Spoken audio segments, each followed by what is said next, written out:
The story of the Rosicrucians does not begin in the early 17th century with the sudden appearance of manifestos in Germany, though that is where modern historians typically anchor their origin. To understand the full scope of the Rosicrucian current, one must look deeper into the foundations of European intellectual and spiritual traditions, centuries before the name of Christian Rosenkreuz was ever imagined.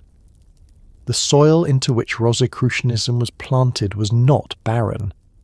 It was rich with the remnants of ancient philosophies, mystical doctrines, and religious movements that had spread across the Mediterranean world, taken root in medieval Europe, and re-emerged in the Renaissance.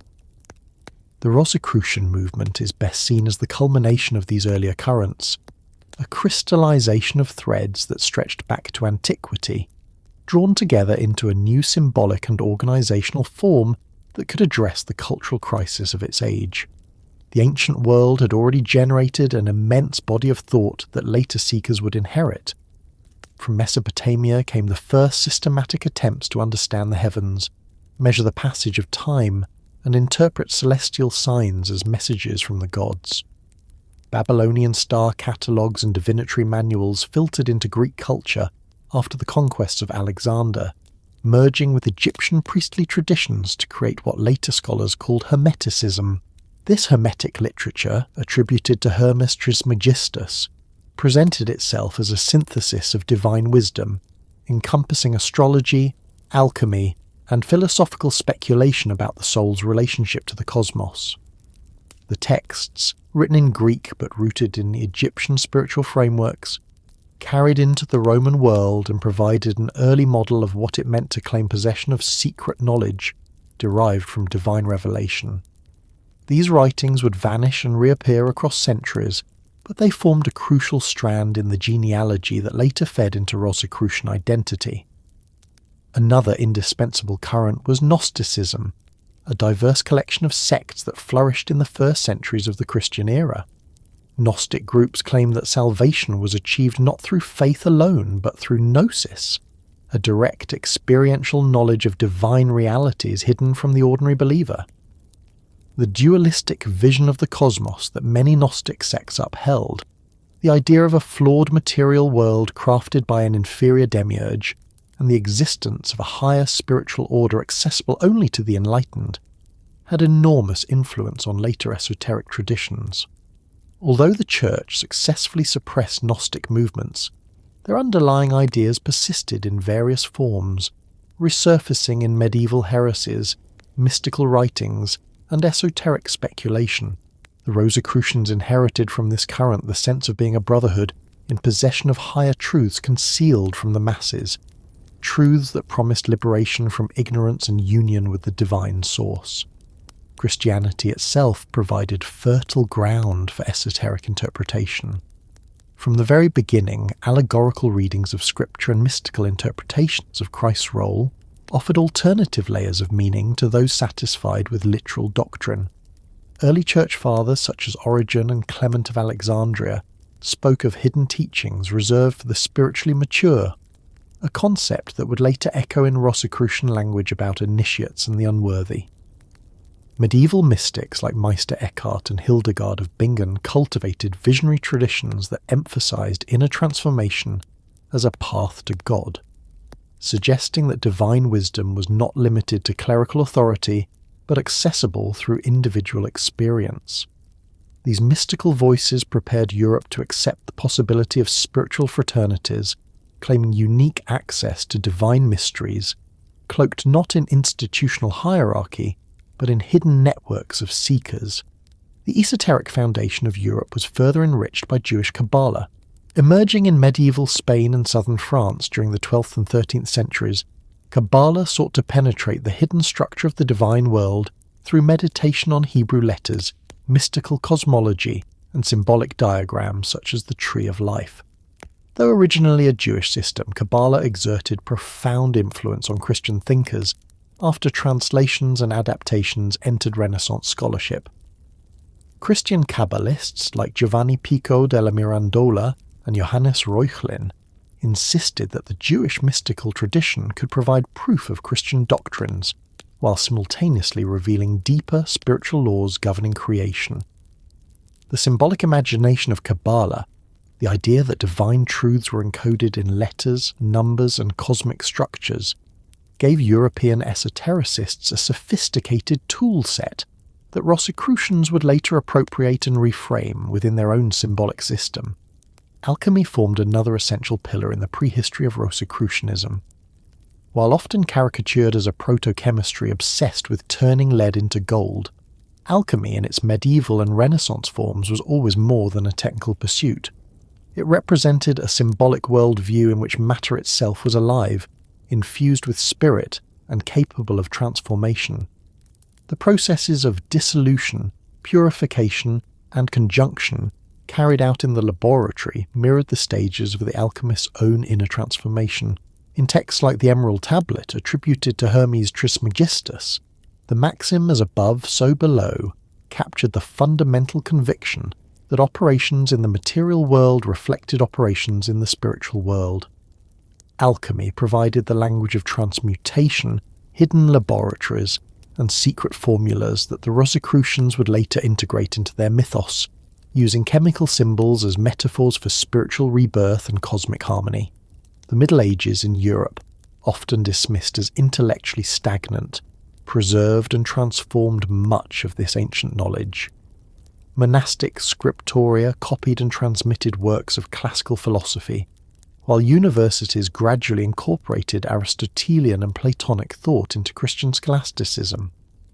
Alongside these orthodox intellectual currents existed underground traditions of astrology, natural magic, and Kabbalistic speculation, sometimes tolerated, sometimes persecuted. Figures such as Roger Bacon hinted at the integration of empirical observation, mystical insight, and natural philosophy, demonstrating that the boundaries between science and magic were not yet firmly drawn. The intellectual ferment of late medieval Europe created a climate in which claims of secret brotherhoods dedicated to universal knowledge could appear plausible and even appealing. By the Renaissance, Europe was experiencing a dramatic revival of interest in antiquity. The fall of Constantinople in 1453 had brought Greek manuscripts into Italy, fueling a wave of translations and commentaries that restored forgotten philosophical systems to the Western world. Humanists scoured libraries for lost works, while patrons like the Medici family sponsored the study of Plato, Plotinus, and the Hermetica. Marsilio Ficino, translating the Corpus Hermeticum, proclaimed Hermes Trismegistus as a sage whose wisdom paralleled that of Moses, presenting Hermetic philosophy as an ancient theology that confirmed Christian truth. This Prisca Theologia, or ancient theology, inspired the belief that all true religions derive from a single divine source, hidden across time and cultures. The Rosicrucian manifestos would later echo this sentiment, presenting themselves as heirs to a perennial wisdom now re-emerging in Europe. Within this environment, the notion of hidden societies or secret brotherhoods began to gain cultural traction.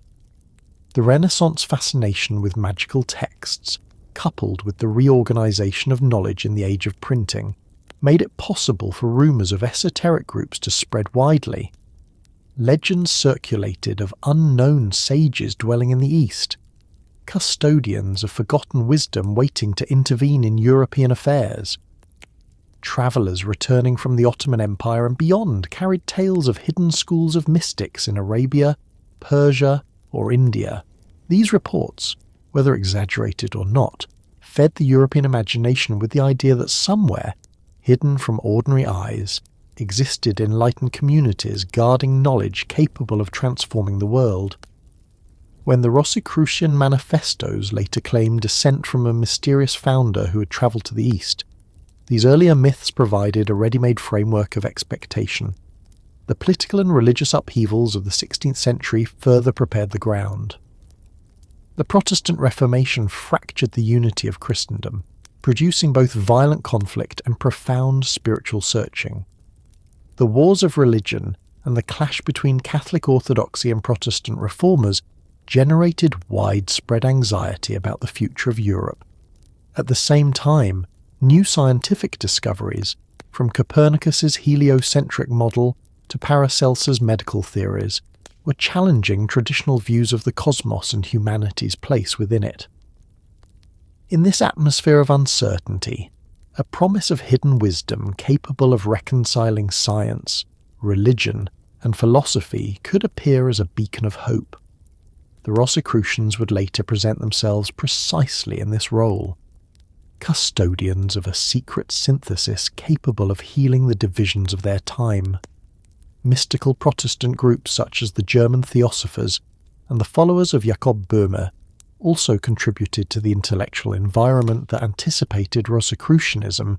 These circles emphasized inner illumination, the discovery of divine truth through direct experience, and the symbolic interpretation of scripture. They distrusted ecclesiastical hierarchy and emphasized personal spiritual rebirth, resonating strongly with the language that would soon be used in the Rosicrucian manifestos. Although not formally connected, these movements shared the conviction that divine wisdom was not exhausted by dogma, but continued to unfold through revelation, visions, and hidden traditions. Thus, by the beginning of the 17th century, the European intellectual landscape was saturated with esoteric traditions, mystical speculation, and spiritual discontent. The accumulated heritage of Hermeticism, Gnosticism, Christian mysticism, Kabbalah, and alchemy provided a reservoir of symbols, doctrines, and practices that could be recombined into new forms.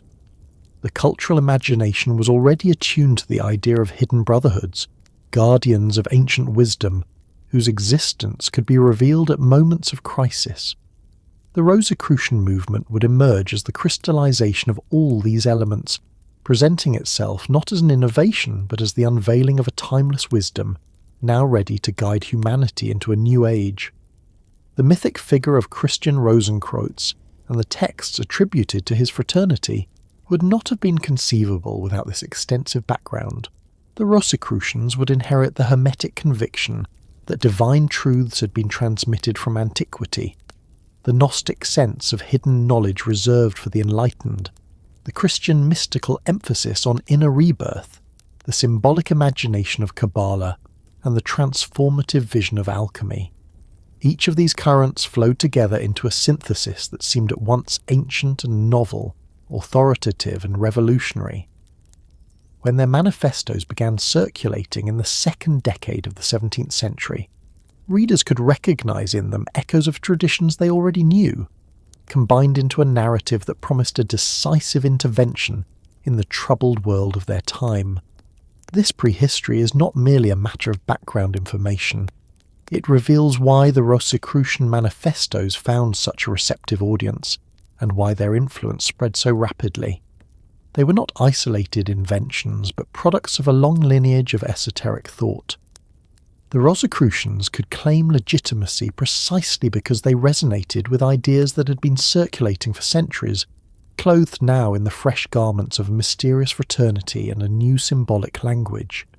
To trace their origins properly is to understand that the Rosicrucians were the heirs of a vast and complex tradition, one that spanned continents, religions, and centuries, and whose various elements were waiting to be reassembled into a new synthesis. From this foundation, the next phase of the story moves toward the transmission of Hermetic philosophy, the Alexandrian synthesis that carried Egyptian, Greek, and Near Eastern wisdom into the Mediterranean world, and eventually into the Renaissance imagination. Without the rediscovery of this Hermetic literature, the symbolic framework of Rosicrucianism would have lacked one of its essential pillars, the conviction that hidden wisdom from the dawn of history could be retrieved and put to use in the modern world. Hermetic philosophy stands as one of the most essential foundations of what later became the Rosicrucian current.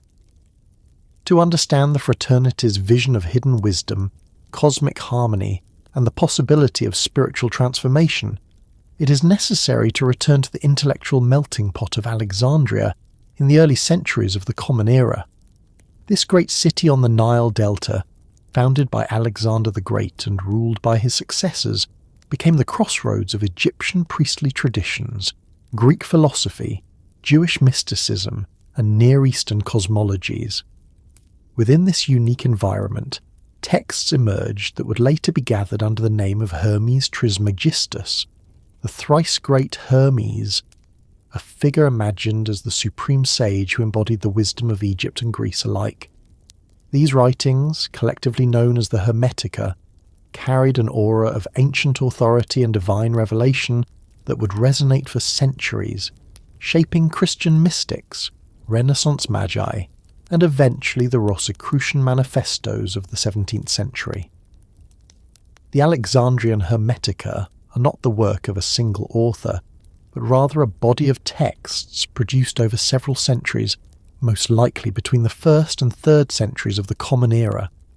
They were composed in Greek, but their symbolic universe was deeply indebted to Egyptian religious concepts. The figure of Hermes Trismegistus himself is a fusion of the Greek god Hermes, associated with communication, travel and mediation, and the Egyptian god Thoth, the patron of writing, wisdom and sacred knowledge. By combining these figures, the authors of the Hermetica presented Hermes Trismegistus as the archetypal revealer of divine mysteries, a mediator between the human and the divine, capable of transmitting cosmic secrets to chosen disciples. This composite figure would become a model for the idea of the enlightened teacher at the heart of later esoteric traditions, including the Rosicrucians' imagined founder, Christian Rosenkreuz. The contents of the Hermetica reveal a vision of the universe in which the divine, the cosmos, and the human soul are interconnected through bonds of sympathy and resonance. The texts explore the relationship between the One, the ineffable source of all existence, and the multiplicity of the created world. They describe how the cosmos is animated by a living intelligence, the nous, through which divine thought organizes matter into order and beauty. Humanity occupies a privileged place in this hierarchy, endowed with both a mortal body and an immortal spirit, capable of rising through contemplation and purification to reunite with the divine source. Salvation, in Hermetic terms, is not achieved through external rites or dogmas, but through gnosis, direct knowledge of the divine order and the recognition of the divine spark within oneself. This emphasis on inner illumination and spiritual ascent would echo strongly in later Rosicrucian writings, which stressed the importance of inner transformation as the foundation for outward action in the world. A crucial aspect of Hermetic thought is its insistence on the correspondence between the macrocosm and the microcosm, between the universe as a whole and the human being as its miniature reflection. The famous dictum, "as above, so below," attributed to the Emerald Tablet, captures this principle in a single phrase. According to this worldview, the processes that occur in the stars, in the cycles of nature, and in the operations of matter are mirrored in the life of the human soul. By studying the cosmos and working with the hidden properties of nature, the Hermetic adept could gain insight into spiritual realities, while by purifying the soul and aligning it with divine reason, the adept could influence the material world.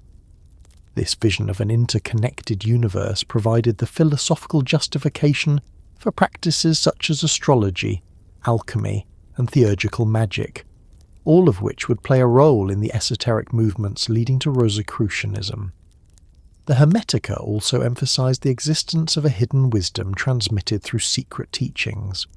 The dialogues often portray Hermes Trismegistus instructing a disciple, such as Tat or Asclepius, in mysteries not to be shared with the vulgar or the unworthy.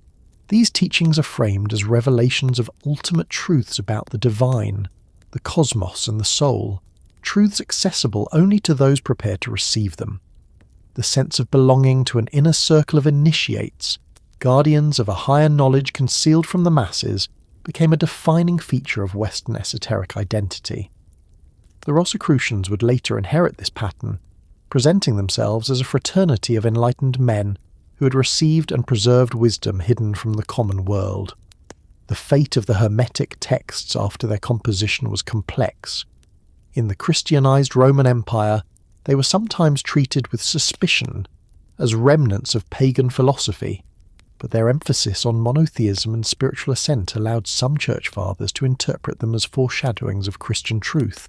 Lactantius, writing in the early 4th century, quoted Hermes Trismegistus as evidence that pagans had glimpsed the divine reality later revealed fully in Christ. Augustine, on the other hand, denounced the Hermetica as dangerous deceptions, though he acknowledged their influence. Over time, the texts circulated in limited circles, sometimes copied in monasteries, sometimes integrated into magical handbooks, never disappearing entirely but never enjoying widespread authority either. The Renaissance marked a turning point in the destiny of Hermetic philosophy.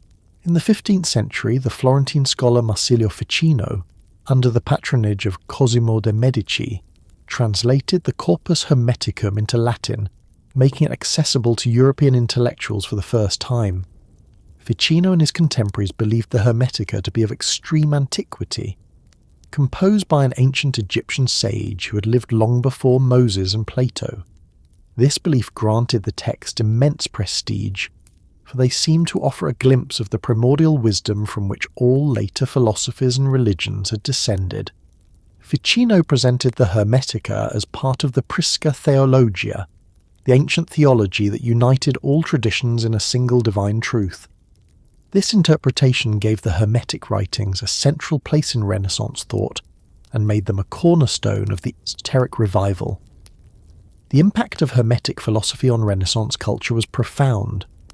Thinkers such as Giovanni Pico della Mirandola, Johannes Reuchlin, and Cornelius Agrippa integrated Hermetic principles into their systems, combining them with Kabbalah, astrology, and alchemy.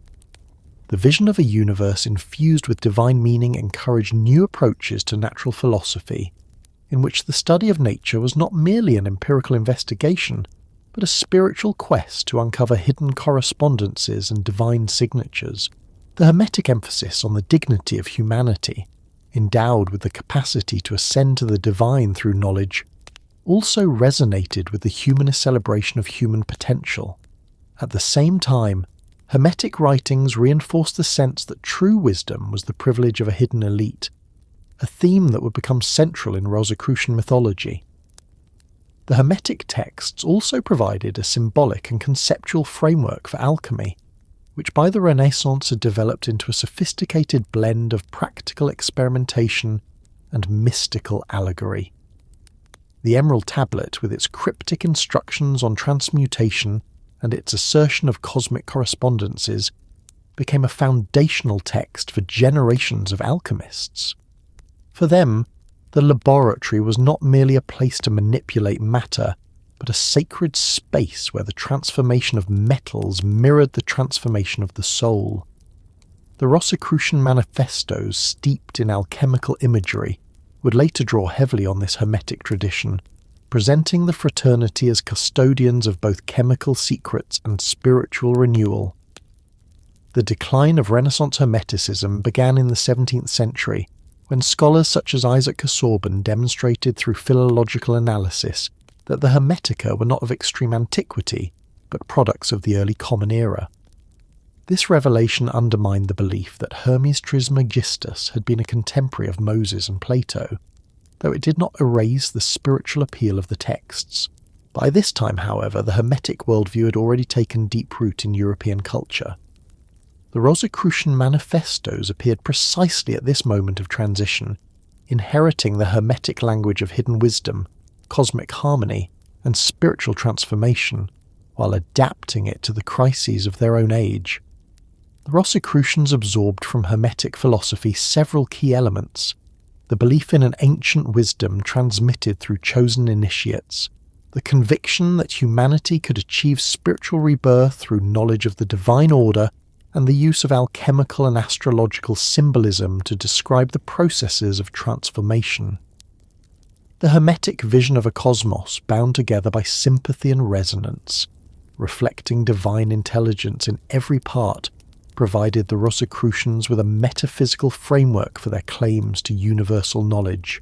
Their myth of Christian Rosenkreuz, travelling to the east and gathering hidden wisdom, echoed the Hermetic motif of secret revelation and transmission.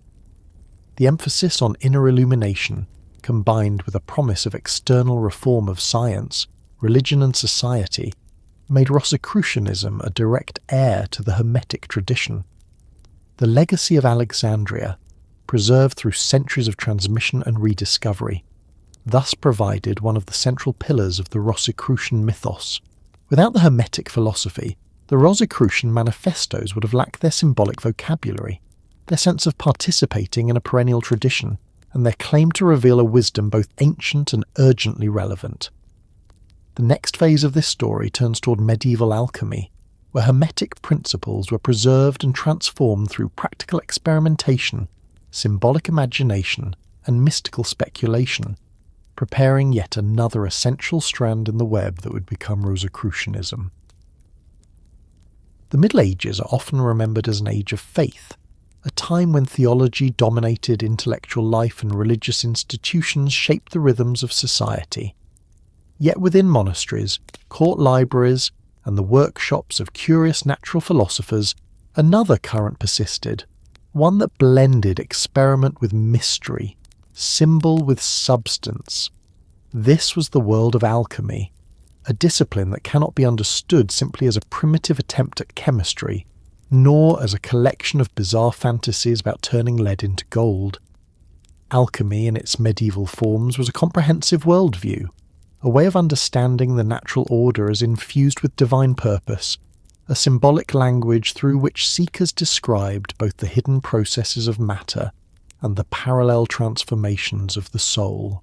It is within this current that the Rosicrucians would later find some of their richest imagery and most enduring metaphors, for alchemy offered both the promise of mastery over nature and the vision of inner regeneration through secret knowledge.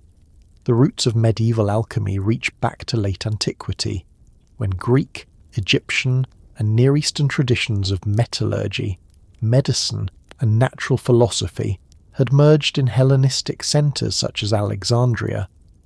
There, treatises attributed to figures like Zosimos of Panopolis described processes of distillation, sublimation, and transmutation, while interpreting these operations in profoundly spiritual terms. For Zosimos, the laboratory was not merely a place to refine metals, but a theatre of initiation, where the alchemist encountered divine forces and experienced death and rebirth through the symbolic destruction and recomposition of matter. This union of practical experimentation and mystical allegory would remain a defining characteristic of alchemy throughout its history. When these texts, often translated into Arabic, were transmitted into the Islamic world and then reintroduced into Latin Europe, they carried with them centuries of accumulated symbolism and technical lore. The Islamic world played a decisive role in preserving and developing alchemy. Figures such as Jabir ibn Hayyan, known in the Latin West as Geber, systematized alchemical theory and integrated it with Aristotelian natural philosophy. Jabir's writings introduced the idea that metals were composed of different proportions of sulfur and mercury principles, a conceptual framework that guided European alchemy for centuries. Other Islamic scholars, such as Al-Razi, contributed medical knowledge that blurred the lines between pharmacy and alchemy, emphasizing the preparation of elixirs and remedies alongside the pursuit of metallic transmutation. Through the translation movement centered in places like Toledo during the 12th century, these works entered Europe, where Latin scholars eagerly absorbed them into their expanding intellectual repertoire. By this route, alchemy became a recognized part of the medieval curriculum of natural philosophy, albeit always carrying an aura of secrecy and danger. Within Europe, alchemy took on its distinctive medieval form, shaped by Christian theology, monastic practices, and the broader scholastic framework. The alchemist was often imagined as a solitary seeker, cloistered in a laboratory, tending furnaces and vessels, yet also meditating on scripture and contemplating the mysteries of creation. Texts from this period, such as the works attributed to Albertus Magnus, Roger Bacon, and later Arnold of Villanova, illustrate how alchemy was interpreted as both a scientific inquiry into the composition of matter and a spiritual allegory for human transformation. The language of transmutation, turning base metals into gold, was never purely literal. Gold represented perfection, incorruptibility, and the divine light, while lead or other base metals symbolized the imperfect, fallen, or unrefined state of creation. The alchemists sought not merely to produce wealth, but to participate in the divine work of perfecting nature, continuing the process of creation that God had begun. The laboratory operations described in alchemical texts were often intricate, involving repeated cycles of heating, cooling, dissolving, and recombining, glass vessels known as alembics, furnaces designed to maintain steady heat, and elaborate sequences of distillations and sublimations were employed in pursuit of the philosopher's stone, the mythical substance believed to perfect metals and grant eternal life. Yet alongside these technical details, the texts were filled with allegorical images, kings and queens marrying, dragons devouring themselves, birds ascending and descending, suns and moons uniting. These symbols were not ornamental but essential, providing a language through which the alchemist could express truth that could not be communicated through plain description. The allegories conveyed spiritual processes as much as material ones, suggesting that the operations in the vessel mirrored the inner journey of the adept toward enlightenment. The Rosicrucians would later inherit this symbolic style, filling their manifestos with alchemical imagery that pointed simultaneously to laboratory practice and to mystical rebirth. The secrecy surrounding alchemy was both practical and symbolic. On the practical level, alchemists guarded their recipes and processes jealously, partly to protect themselves from accusations of fraud or heresy, and partly because of the potential dangers of working with volatile substances. On the symbolic level, secrecy was a mark of the discipline's initiatory character. The true meaning of alchemical texts was deliberately veiled, accessible only to those with the necessary preparation and insight. Authors frequently warned against sharing their knowledge with the unworthy, insisting that the mysteries of transmutation were intended only for the pious, the wise, and the divinely inspired. This culture of secrecy resonated with the broader esoteric tradition, in which hidden brotherhoods and secret initiations carried the burden of preserving wisdom across generations. When the Rosicrucian manifestos later spoke of a fraternity working in secret for the reform of the world, they echoed the language and attitudes long cultivated within alchemical circles. Alchemy also carried a profound religious dimension in medieval Europe. Christian alchemists often interpreted their work as a reflection of Christ's redemptive power. Just as Christ transformed fallen humanity through his incarnation, death, and resurrection, so the alchemist transformed base matter into perfected substance. The philosopher's stone was sometimes equated with Christ himself, the hidden cornerstone rejected by the world but essential to salvation. In this theological framework, alchemy was not a heretical deviation, but a sacred science, revealing the divine patterns embedded in creation. By engaging with the hidden properties of matter, the alchemist was seen as uncovering the fingerprints of God, participating in the unfolding of a cosmic plan. The Rosicrucians would later adopt this vision of a sacred science, presenting their work as aligned with divine providence and aimed at the spiritual and moral reformation of humanity. The social position of alchemists in the medieval world was often precarious. Some found patronage at royal courts, where rulers hoped their laboratories might yield gold or medicinal elixirs to extend life. Others worked in obscurity, facing suspicion from church authorities and ridicule from skeptics. The ambiguous reputation of alchemy was reflected in literature, where alchemists were alternately depicted as wise sages possessing hidden knowledge or as fraudulent charlatans preying on the gullible. Yet even in satire, the image of the alchemist as a figure of mystery and secrecy endured, reinforcing the association between esoteric knowledge and hidden laboratories. This ambivalence prepared the way for the Rosicrucian myth, in which the fraternity could present itself as a secret body of true alchemists, distinct from the impostors and deceivers, guardians of authentic wisdom in a world of corruption. Another dimension of medieval alchemy was its connection with medicine and the search for the elixir of life. Alchemists sought not only the perfection of metals, but also remedies capable of curing disease and extending human longevity. Distillations of herbs, preparations of minerals, and concoctions of mysterious ingredients were experimented with in the hope of discovering universal medicines. This medical aspect linked alchemy with the broader tradition of natural philosophy and with the practical needs of society. The promise of healing and renewal would later feature prominently in Rosicrucian rhetoric, which claimed that their secret wisdom encompassed both the transformation of matter and the curing of human ailments. The idea that hidden knowledge could restore not only metals but human bodies and even societies made alchemy a powerful metaphor for universal reformation. The symbolic imagination of alchemy also extended to cosmology and anthropology. Alchemists often described the metals as growing and maturing within the womb of the earth, undergoing a natural process of development that could be accelerated by art. In this view, gold was not merely a static element, but the culmination of a natural evolution, the most perfect expression of metallic life. The human being, too, was seen as an alchemical vessel, containing within itself both base impulses and divine potential.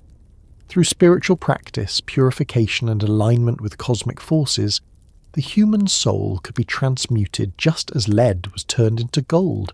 This parallel between the work in the laboratory and the work within the soul created a bridge between natural philosophy and mysticism, uniting the study of nature with the pursuit of salvation.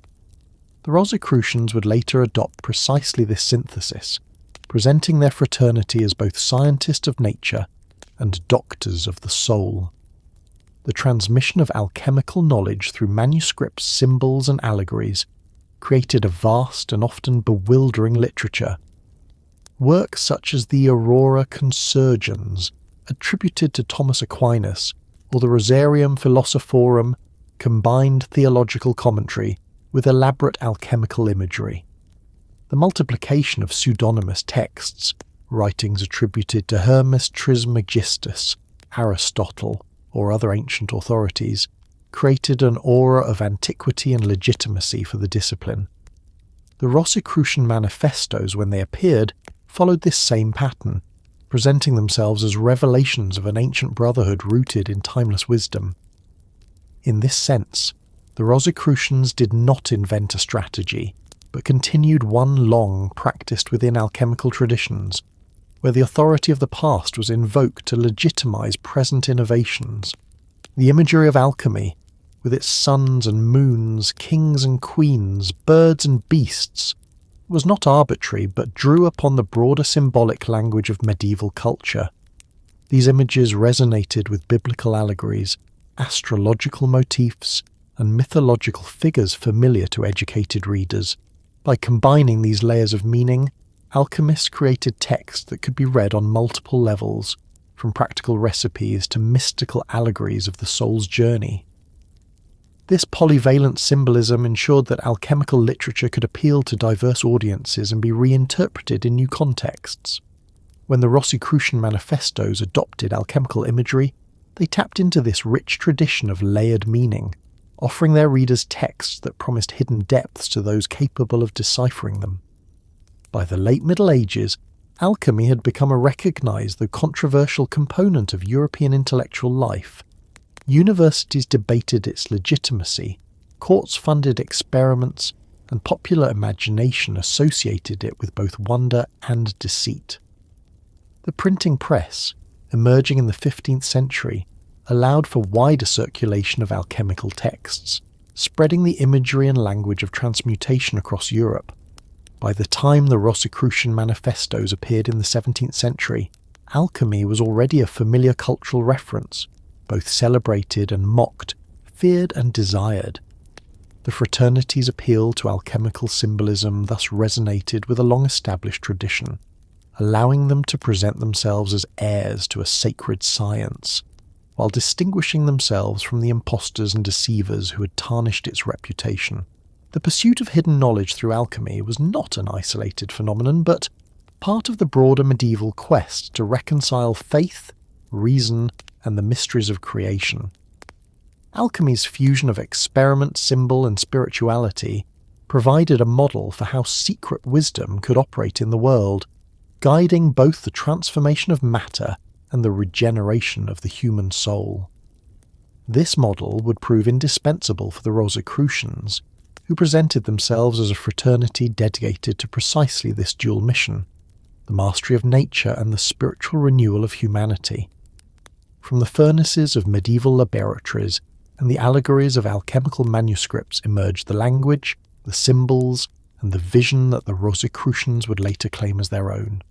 From here, the story of hidden wisdom moves into the Renaissance, when the spiritual climate of Europe was transformed by new discoveries, revived philosophies, and profound crises of faith. It was in this environment of rebirth and turmoil that the Rosicrucian myth would find its most fertile soil, inheriting from alchemy not only its imagery, but its conviction that nature itself was a sacred book waiting to be read by those who possessed the key.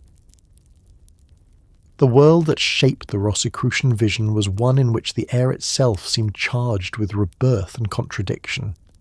The Renaissance, stretching from the late 14th to the early 17th century, represented more than a revival of classical learning. It was a profound transformation of Europe's spiritual climate. Ancient philosophies resurfaced with a new vitality. Art and literature flourished with unprecedented creativity. Scientific discovery challenged old cosmologies, and religious institutions trembled under the weight of reform and schism. In this period, the boundaries between theology, philosophy, and magic were porous. Scholars who studied the newly translated texts of Plato or Hermes Trismegistus often did so with the conviction that they were uncovering not merely intellectual exercises, but revelations of divine truth. The Renaissance climate was one in which the hunger for hidden wisdom intensified, preparing the ground for movements like the Rosicrucians to emerge with claims of possessing the synthesis of religion, philosophy, and science that the age seemed to demand. One of the defining characteristics of the Renaissance was the rediscovery of antiquity. The fall of Constantinople in 1453 scattered Greek manuscripts across Italy, bringing with them the works of Plato, Plotinus, and the Neoplatonists. Humanist scholars, patrons, and translators rushed to preserve and study these texts, convinced that the recovery of ancient wisdom would lead to the renewal of Europe. Marsilio Ficino, working under the patronage of Cosimo de' Medici, translated Plato and the Corpus Hermeticum into Latin, presenting them as sources of an ancient theology that predated and confirmed Christianity. Ficino's vision of the Prisca Theologia, the primordial wisdom underlying all true religions, deeply shaped the intellectual and spiritual life of the Renaissance. The Hermetic texts in particular, believed at the time to be thousands of years old, offered a cosmic vision in which the universe was alive, bound together by sympathy, and accessible through human contemplation. For Renaissance seekers, this was not simply philosophy, but a guide to transformation, a promise that through knowledge and purification one could ascend to divine realities. The fascination with ancient wisdom was not limited to philosophy. The revival of astrology reflected the same conviction that the cosmos was infused with divine meaning. Courts employed astrologers to determine auspicious times for wars, marriages, and coronations, while physicians consulted planetary alignments in diagnosing illnesses. Astrology was not seen as superstition, but as part of the great chain of correspondences linking heaven and earth. The stars were read as divine signs, offering insight into the order of creation. At the same time, the Renaissance witnessed an unprecedented flowering of alchemy, which blended laboratory experimentation with mystical allegory. Figures like Paracelsus insisted that knowledge of nature was inseparable from knowledge of God, and that the physician's duty was not merely to cure diseases, but to harmonize humanity with the cosmic order. This synthesis of science, medicine, and mysticism was precisely the kind of worldview that the Rosicrucian manifestos would later claim to embody. The Renaissance also nurtured Christian Kabbalah, another vital strand in the spiritual climate of the age. Jewish mystical traditions had entered Europe in the medieval period, but in the 15th century, scholars such as Pico della Mirandola and Johannes Reuchlin adapted them into a Christian framework. They argued that the Hebrew letters, the Sephirot of the Tree of Life, and the mysteries of divine names contained hidden confirmations of Christian doctrines, particularly the Trinity and the Incarnation. By combining Kabbalah with Hermeticism and Neoplatonism, Renaissance thinkers created elaborate systems in which the cosmos was mapped, the soul's ascent charted, and divine truths encoded in symbols waiting to be deciphered. This fusion of traditions, though often heterodox, was embraced by many intellectuals who saw in it a means to reconcile reason, faith, and mystical insight. When the Rosicrucian manifestos appeared a century later, they spoke in a language already prepared by this syncretic spirit, a language of symbols, correspondences, and universal wisdom. The political and religious upheavals of the Renaissance added urgency to the search for hidden wisdom.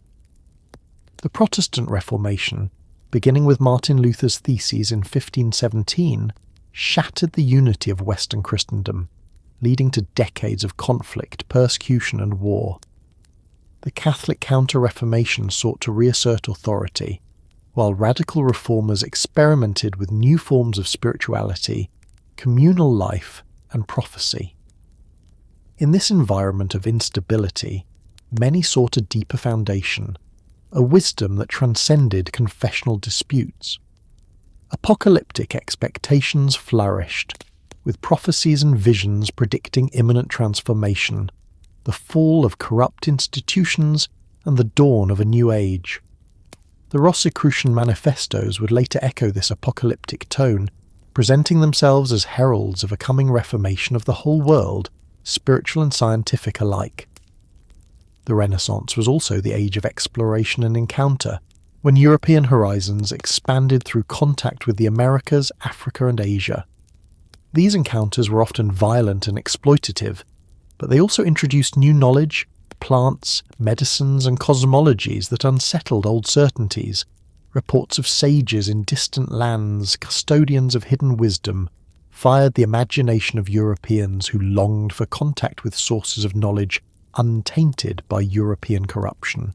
The legend of Christian Rosicrucians, travelling to the East to learn from mysterious masters, must be understood against this backdrop, where the East symbolised a reservoir of hidden truth waiting to be revealed. In this sense, Renaissance curiosity about distant lands prepared the way for Rosicrucian mythology, which drew upon the belief that secret wisdom existed beyond Europe's borders. Art and literature of the Renaissance reflected the same spiritual climate, filled with symbolic imagery that blended Christian and pagan themes, mythological figures, and esoteric allegories. Painters like Botticelli and Michelangelo infused their works with Neoplatonic symbolism, suggesting that beauty itself was a path to divine contemplation. Writers like Dante and later Giordano Bruno filled their texts with allegories of cosmic ascent, mystical union, and hidden correspondences. Bruno in particular carried Renaissance Hermeticism to its most radical conclusion, proclaiming an infinite universe filled with innumerable worlds, all animated by divine presence. For such ideas he was condemned and executed in 1600, a stark reminder of the dangers that accompanied esoteric speculation in a climate of religious intolerance. Yet Bruno's vision of cosmic infinity, of the human being as a microcosm reflecting the whole, resonated with the same themes that the Rosicrucians would later proclaim. The role of secrecy and fraternity in the Renaissance must also be emphasized. Many esoteric thinkers organized themselves into small circles, academies, or secret groups dedicated to study and experiment. The Platonic Academy of Florence, though not a secret society, presented itself as a fellowship of seekers devoted to the revival of ancient wisdom. Later, more clandestine groups pursued alchemical and magical experiments away from the gaze of authorities. This culture of circles, academies, and fraternities created the precedent for the idea of a hidden brotherhood guiding the spiritual destiny of Europe. The Rosicrucian manifestos did not invent this pattern. They inherited it from a climate where intellectual and spiritual elites often imagined themselves as custodians of wisdom inaccessible to the masses. The Renaissance also witnessed the gradual emergence of modern science, though at this stage it was inseparable from esotericism. Copernicus's heliocentric model, published in 1543, challenged the geocentric cosmos inherited from antiquity and sanctioned by the Church. Kepler, Galileo, and others expanded this new vision, revealing a universe governed by mathematical laws. Yet these same figures often remained deeply engaged with astrology, alchemy, and Hermetic philosophy. For them, the book of nature was written in symbols that could be deciphered through both observation and mystical insight. The boundary between scientific inquiry and magical philosophy was not yet fixed. The Rosicrucians, appearing in this transitional period, presented themselves as reconcilers of the new sciences with the ancient wisdom, promising that their hidden knowledge would reform not only religion and politics, but also natural philosophy. The crisis of authority in the Renaissance was not limited to religion or science. Political upheavals, economic transformations, and the rise of new social classes destabilized the old order. Monarchs sought new sources of legitimacy, while intellectuals debated the foundations of power and justice. In this atmosphere, the idea of a hidden fraternity working for the universal good, independent of corrupt institutions, carried immense appeal. The Rosicrucians would later present themselves as precisely such a body, untouched by greed or ambition, devoted solely to the welfare of humanity, guided by divine wisdom hidden from the world. By the early 17th century, when the Rosicrucian manifestos began to appear, the spiritual climate of Europe was saturated with the themes that would give them resonance. The revival of Hermeticism, the fascination with alchemy, the integration of Kabbalah, the conflicts of the Reformation, the apocalyptic expectations, the culture of secret fraternities, the emerging sciences, all had prepared the European imagination to receive a proclamation of hidden wisdom, ancient in origin yet newly revealed, capable of reforming the world. The Rosicrucian message did not appear out of nowhere. It was the crystallization of centuries of spiritual searching, a synthesis of traditions that the Renaissance had revived and transformed. It was precisely because the age was so restless, so filled with contradictions, so hungry for renewal, that the idea of a hidden brotherhood of sages could ignite imaginations across the continent. From this turbulent and fertile climate emerged the first murmurs of a tradition that would soon take definite form. Rumours and legends of mysterious fraternities began to circulate, stories of sages and reformers working in secret to guide the destiny of nations. It is into this context that the first whispers of the Rosy Cross appeared, preparing the way for the publication of the manifestos that would set Europe ablaze with curiosity and controversy. The first murmurs of what would later be called the Rosicrucian tradition did not appear suddenly with the publication of the manifestos in the early 17th century. For decades before the Fama Fraternitatis emerged in 1614, Europe had been filled with rumours, hints, and scattered references to mysterious brotherhoods, hidden reformers, and secret custodians of wisdom. These whispers did not circulate in isolation. They were part of a larger cultural fascination with invisible societies and legendary sages who worked in the shadows to guide the destiny of humanity. The atmosphere of the late 16th and early 17th centuries was uniquely receptive to such ideas. Political instability, religious conflict, the hunger for reform, and the restless curiosity of the Renaissance created fertile ground for the imagination of hidden fraternities. When the Rosicrucian manifestos appeared, they did not create this fascination out of nothing, but gave concrete shape and name to currents of speculation already flowing through European thought. Even before the term Rosicrucian existed, stories of hidden orders had gained circulation. Some of these took the form of medieval legends about secret masters in the East, heirs to ancient wisdom preserved from the fall of civilizations. European travellers returning from Arabia, Persia, and India often spoke, sometimes truthfully, sometimes imaginatively, of mystical schools, ascetics, and sages who lived in remote places, dedicating themselves to study, contemplation, and the guardianship of divine knowledge. The Renaissance hunger for the Prisca Theologia, the ancient theology believed to underlie all religions, made such reports plausible and compelling. The East became a symbol of lost wisdom, a place where truth had survived while Europe remained embroiled in corruption and conflict.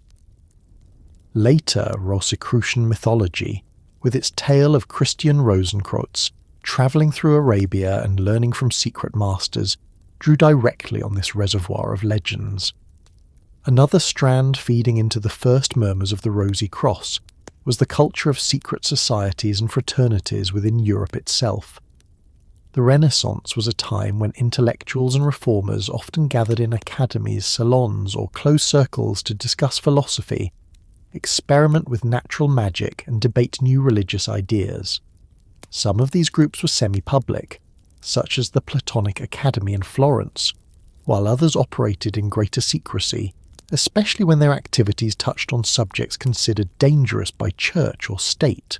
The blending of scholarly pursuit with secrecy and ritual naturally gave rise to the notion that hidden societies might exist, whose influence extended beyond local circles, working quietly for the betterment of humanity. The Rosicrucians, when they appeared, seemed to confirm that such fraternities not only existed but had a structured history and a divine mission. The intellectual climate of late 16th century Germany, where the Rosicrucian manifestos would first surface, was particularly fertile for such ideas. The Holy Roman Empire was fractured by religious divisions, caught between Catholic and Protestant powers, and threatened by external wars. In this environment, currents of mystical Protestantism flourished, particularly those associated with thinkers like Valentin Weigel and Jakob Böhme.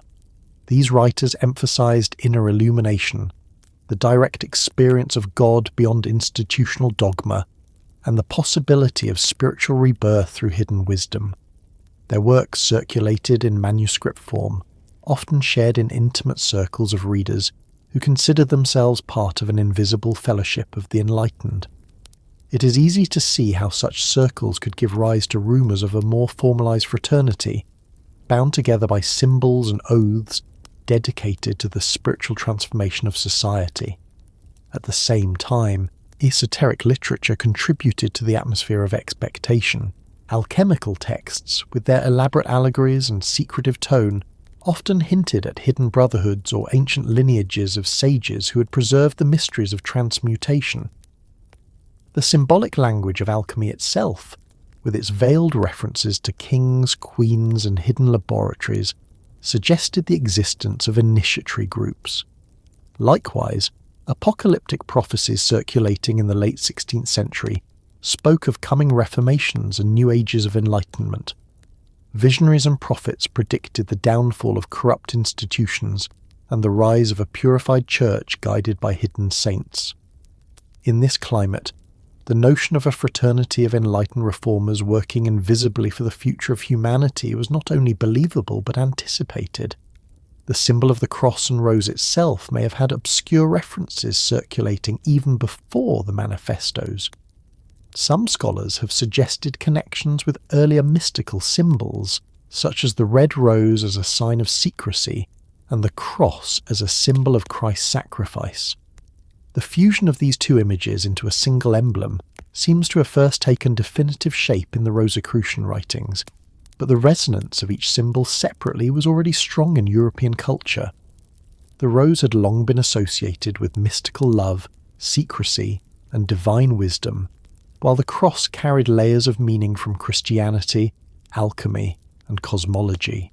The combination of the two provided a symbol that seemed at once familiar and mysterious, rooted in tradition, yet suggestive of a hidden synthesis. It is not surprising, therefore, that when readers encountered the Rosicrucian emblem, It felt like a revelation of something they had half suspected all along. Political tensions in Europe also contributed to the spread of rumours about hidden fraternities. The 30 Years' War, which would soon devastate the continent, was preceded by decades of religious conflict, conspiracies, and shifting alliances. In such a climate, the idea that secret groups might be working behind the scenes to shape events gained plausibility. Catholic authorities feared hidden Protestant societies plotting against them, while Protestants imagined Catholic cabals manipulating power in secret. Against this backdrop of paranoia and speculation, the notion of a hidden fraternity devoted not to domination, but to universal reformation offered both comfort and intrigue. It suggested that while visible institutions descended into corruption and violence, an invisible order of sages was quietly preparing a better future. Literature of the period often reflected and reinforced these themes. Works of satire, allegory, and utopian speculation frequently included references to secret orders or wise men guiding humanity from the shadows. Tommaso Campanella's City of the Sun, written in 1602, described an ideal society ruled by philosopher priests who combined science, religion, and politics into a harmonious whole. Though not explicitly Rosicrucian, such visions prepared readers to imagine that a hidden fraternity might already exist, embodying these ideals and waiting for the right moment to reveal itself. Similarly, the fascination with Kabbalistic and Hermetic writings, with their emphasis on hidden correspondences and secret transmissions of knowledge, fostered the expectation that wisdom would be revealed not through institutions but through secret initiates. One cannot ignore the role of print culture in amplifying these murmurs. The invention of the printing press in the 15th century had already transformed the spread of knowledge, making texts more widely available and accelerating the circulation of ideas. By the early 17th century, pamphlets, broadsheets, and treatises could be produced and distributed with relative ease. This created an environment ripe for the rapid spread of rumours about secret societies. A whisper about a hidden fraternity, once committed to print, could travel across borders and ignite the imaginations of readers who had never encountered such ideas before. The Rosicrucian manifestos, when they appeared, would make full use of this new print culture, transforming scattered murmurs into a continental phenomenon. In retrospect, it is difficult to determine whether any actual organised fraternity existed before the publication of the manifestos. Most historians agree that the Rosicrucian movement was largely a literary creation, emerging from the milieu of Lutheran reformers and esoteric thinkers in early 17th century Germany. Yet the very fact that the manifestos could find an eager audience demonstrates that the idea of such a fraternity had already been prepared in the cultural imagination. The first murmurs of the Rosicrucian tradition were not institutional realities but cultural anticipations, shaped by legends of Eastern sages, the practices of esoteric circles, the allegories of alchemical literature, and the apocalyptic hopes of a war-torn Europe. By the time the Ferma Fraternitates appeared in 1614, claiming to reveal the existence of the Rosicrucian brotherhood, the ground had already been tilled by decades of speculation and rumour. The manifestos gave a name, a history, and a symbol to ideas that had been circulating in fragments. They crystallised vague expectations into a coherent narrative, presenting Christian Rosenkreuz as the mythical founder, the Rose and Cross as the unifying emblem, and the fraternity as the hidden order guiding humanity toward reformation. The murmurs became a proclamation, and Europe responded with a mixture of awe, excitement, and fear. From these first whispers of hidden societies, the narrative moves naturally to the publication of the manifestos themselves, beginning with the Ferma Fraternitatis. In that text, the Rosicrucian fraternity revealed its mythic origins, its mission of universal reformation, and its invitation to the worthy to join in its work. What had once been rumour and imagination took on the form of a written declaration, igniting debates that would reverberate across Europe and shape the esoteric tradition for centuries to come. The appearance of the Fama Fraternitatis in 1614 marked one of the most electrifying moments in the history of European esotericism. For centuries, there had been whispers of hidden sages, rumours of secret orders, and allegories in alchemical texts pointing to invisible brotherhoods preserving divine wisdom. But with the publication of this short manifesto in Kassel, Germany, such speculations were suddenly given shape, narrative, and emblem. The Fama presented itself not as a philosophical speculation or as an anonymous pamphlet of satire, but as the official declaration of a living fraternity, the mysterious Brothers of the Rosy Cross. Its sudden arrival in the middle of a continent racked by religious conflict, scientific upheaval, and apocalyptic expectation was like the striking of a spark in a field of dry tinder. Europe, already primed for the possibility of hidden orders working for universal reformation, responded with astonishment, debate, fascination, and fear. The Fama Fraternitatis, whose full title translates as the Fame of the Brotherhood of the Most Laudable Order of the Rosy Cross, was written in German and published anonymously. Though attributed to no single author, modern scholarship generally identifies Johann Valentin Andrea, a Lutheran theologian from Württemberg, as the primary mind behind it, though he himself later called it a ludibrium, a kind of playful jest or allegorical fiction. Yet whether Andrea intended the work as satire, allegory, or genuine proclamation, the effect of the Fama far exceeded anything he might have anticipated. Readers across Europe interpreted it not as a mere story, but as the unveiling of a real and organised fraternity that had, until then, remained hidden from the world. The narrative structure of the Fama was deceptively simple. It began with the story of the mythical founder of the order, a man known as Christian Rosicrucians, often abbreviated as CRC. According to the text, Rosicrucians had been born in the late 14th century into a noble but impoverished family. Orphaned at a young age, he was raised in a monastery, where he developed an insatiable thirst for knowledge. At the age of 16, he embarked on a long journey to the east, travelling through Arabia, Egypt, and other lands, where he studied with wise masters who instructed him in the secrets of nature, magic, and divine wisdom. After many years of learning, he returned to Europe, bringing with him the treasures of Eastern and ancient knowledge, determined to establish a fraternity that would work in secret for the reformation of the world. The story continued with a description of the fraternity itself. Rosicrucians, with a small circle of companions, established the Brotherhood of the Rosy Cross, bound by vows of secrecy, humility, and dedication to the common good. Their rules, as described in the Fama, were strict but purposeful. They were to heal the sick without accepting payment. They were to wear no special clothing or insignia that would distinguish them. They were to meet annually in a secret house. They were to search for truth and wisdom in both the Book of Nature and the Word of God. And they were to remain hidden for a set period of time before revealing themselves to the world.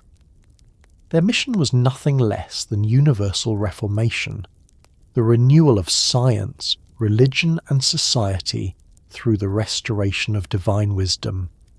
Perhaps the most dramatic part of the Fama was the tale of the discovery of Rosicrucians' tomb.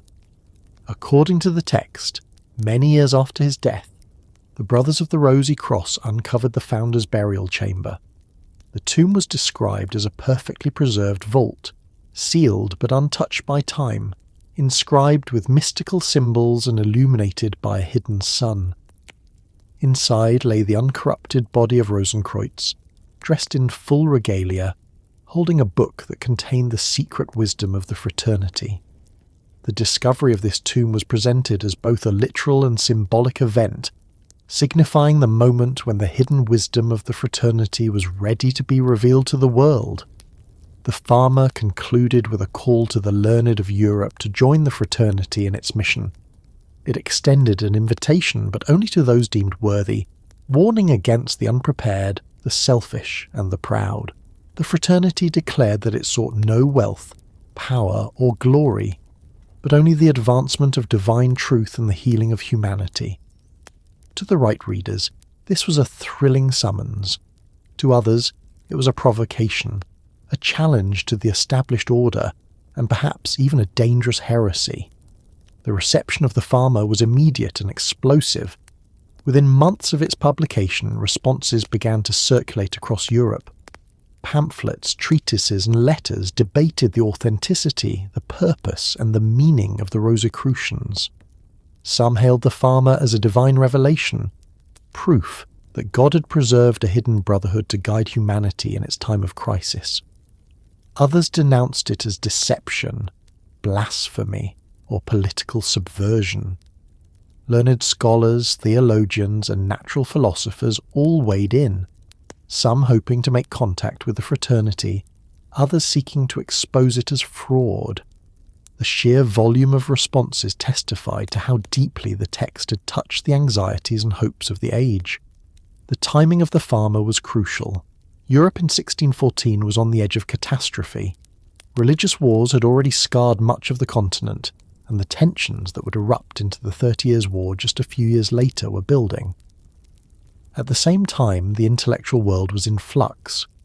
New scientific discoveries, from Copernicus' heliocentric model to Galileo's telescopic observations, were undermining traditional cosmologies.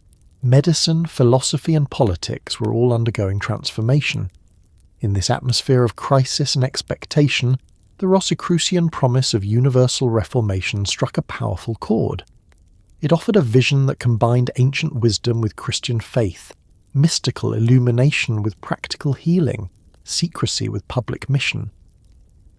For many readers, it seemed that the very fraternity Europe needed had at last revealed itself. The symbolic richness of the Pharma also played a key role in its impact. The figure of Christian Rosicrucians served as a mythical archetype, embodying the seeker of wisdom who journeys into distant lands, gathers hidden knowledge, and returns to share it with a chosen few. His name, combining the rose and the cross, fused two of the most potent symbols of European culture. The rose suggested secrecy, love, and mystical unfolding. The cross signified sacrifice, redemption, and divine truth. Together they formed a symbol that was both Christian and esoteric, familiar yet mysterious, capable of appealing to a wide range of readers. The Vault of Rosenkreuz, with its hidden light and incorruptible body, evoked both alchemical imagery and Christian notions of resurrection, uniting mystical allegory with concrete narrative. The anonymity of the Pharma heightened its mystique. No author was named, and no definitive origin was given. Readers were left to wonder whether the text was the product of an actual fraternity, a single inspired visionary, or a circle of reformers working in secret. This ambiguity fueled speculation, drawing more attention to the text than any identified author could have achieved.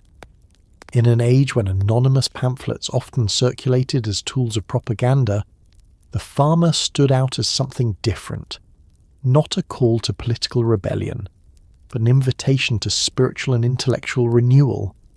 For modern historians, the Pharma remains difficult to categorize. Was it satire, allegory, or genuine proclamation? Andrea's later dismissal of it as a ludibrium suggests he may not have intended it to be taken literally. Yet the earnestness of its tone and the seriousness of its reception indicate that for many readers it was no jest. Whether Andrea himself believed in the existence of a real fraternity, or whether he used the fiction of one as a vehicle for his reformist ideas, the Pharma took on a life of its own. It became the seed from which the Rosicrucian myth grew, sustained by the imaginations of those who longed for hidden wisdom and divine intervention. The publication of the Pharma Fraternitatis was not the end of the Rosicrucian proclamation, but only its beginning.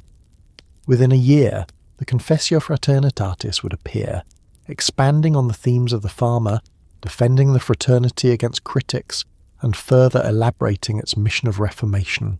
Together these texts would ignite one of the great intellectual controversies of the 17th century, ensuring that the name of the Rosicrucians would echo through history as both a source of fascination and a subject of debate. The publication of the Confessio Fraternitatis in 1615, just a year after the Fama Fraternitatis first startled Europe, carried the Rosicrucian proclamation to an even greater level of intensity. If the Fama had been a mysterious whisper suddenly amplified into a thunderclap, the Confessio was the echo that confirmed it was no illusion. It did not retract the claims of the earlier text, nor did it clarify them in the way some readers had hoped. Instead, it expanded, defended, and deepened the myth. Whether Fama had introduced Christian Rosenkreuz, narrated the founding of the fraternity, and extended an invitation to the worthy, the Confessio sharpened the fraternity's position, addressed criticisms, and made its mission unmistakably clear. The Rosicrucian brotherhood had been ordained by divine providence to bring about a general reformation of the whole wide world. The Confessio, or Confession of the Fraternity of the Most Laudable Order of the Rosy Cross, was shorter and more polemical than the Fama. Written in Latin rather than German, it targeted a learned European audience and aimed to demonstrate that the fraternity was neither fraud nor heresy, but the vessel of divine wisdom. In its opening lines, the Confessio declared boldly that the fraternity did not seek glory or riches, but only to reveal to the world the divine mysteries of nature and grace. It asserted that God had chosen this moment in history to unveil hidden knowledge, and that the Rosicrucians were the appointed instruments of this revelation. For readers already stirred by the Fama, the Confessio provided confirmation that the fraternity was real, serious, and operating according to a divine plan. One of the central themes of the Confessio was the idea of reformation, not merely a reform of theology, as with the Protestant Reformation, but a reformation of all disciplines: religion, science, philosophy, politics, and society itself. The text declared that the time had come for the universal reformation of the whole wide world. This was not the reformation of one church against another, nor of one nation against another, but of humanity as a whole. The Confessio presented the Rosicrucians as agents of a providential plan to restore the original wisdom of creation, lost in the fall, but now ready to be revealed anew. This bold claim resonated with the apocalyptic and utopian expectations of the early 17th century, when many believed that history stood on the threshold of a decisive transformation. The Confessio also responded to the controversies that the Fama had ignited. Critics had accused the Rosicrucians of deception, imposture, or heresy. Some suspected them of being alchemists in pursuit of gold, others of being heretics plotting against the established churches, still others of being political conspirators working in secret. The Confessio rejected all these charges. It insisted that the fraternity did not seek wealth, did not practice sorcery, and did not oppose the authority of lawful governments. Its sole aim, it declared, was to glorify God, serve humanity, and uncover the secrets of nature for the benefit of all. At the same time, the Confessio warned that those who approached the fraternity with pride, greed, or arrogance would find nothing but disappointment. The mysteries of the Rosicrucians were reserved for the humble, the pious, and the pure of heart. The text also emphasized the fraternity's divine mandate. According to the Confessio, God had determined that hidden truths long concealed should now be revealed, and that the Rosicrucians were chosen to carry out this revelation. The discovery of the vault of Christian Rosenkreuz, described in the Fama, was presented as a sign that the time had come for the world to be renewed. The Confessio spoke of a new age dawning, an era in which science, religion, and philosophy would be reconciled in harmony with divine wisdom. This eschatological tone, suggesting that the fraternity was the instrument of God's providential plan for history, gave the Rosicrucian proclamation immense power. It was not simply a claim to secret knowledge, but a claim to be part of the unfolding of sacred history. Another important feature of the Confessio was its insistence on the unity of religion and science. The text argued that the secrets of nature were not opposed to the truths of faith, but were part of the same divine order. By studying nature, one could come to know God more fully. By purifying the soul, one could understand nature more deeply. This vision of unity reflected the hermetic and alchemical traditions that had shaped the fraternity's symbolic language. It also offered a response to the growing tensions between religion and natural philosophy in the early 17th century. While new scientific discoveries were challenging old cosmologies, the Rosicrucian message promised a synthesis that would reconcile faith and reason, scripture and experiment, theology and natural magic. The Confessio was also striking in its sense of universality. It declared that the Rosicrucians sought to reveal their wisdom not only to Christians but to all who were worthy, regardless of nation or confession. At a time when Europe was bitterly divided by religious wars, this universalism was both radical and provocative. The fraternity presented itself as transcending the narrow disputes of confessional conflict, aiming instead at the renewal of humanity as a whole. For some readers, this universality was a sign of divine breadth and generosity. For others, it smacked of dangerous syncretism, undermining the authority of established churches. The reception of the Confessio was as intense as that of the Farmer. Scholars, theologians, and natural philosophers across Europe continued to debate the meaning and reality of the Rosicrucians. Some were inspired, writing letters to the fraternity and declaring their allegiance to its mission. Others denounced the texts as frauds, dangerous illusions, or satanic deceits. The sheer volume of responses indicates how deeply the Rosicrucian myth had penetrated European consciousness. The Confessio ensured that the Rosicrucian controversy was not a passing curiosity, but a sustained phenomenon that would shape intellectual life for decades. The myth expanded in part because the Confessio deliberately left many questions unanswered. It did not identify members of the fraternity, did not reveal their locations, and did not provide instructions for contacting them beyond the vague call to the worthy.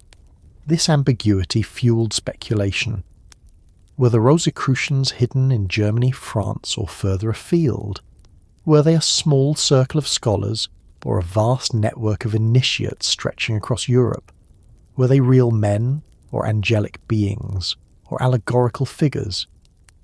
The lack of clarity allowed readers to project their own hopes, fears, and fantasies onto the fraternity, ensuring that the myth would expand far beyond the intentions of its authors.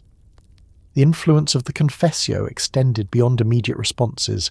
It reinforced the association of the Rosicrucians with Reformation, universal wisdom, and divine providence, themes that would echo in later esoteric movements.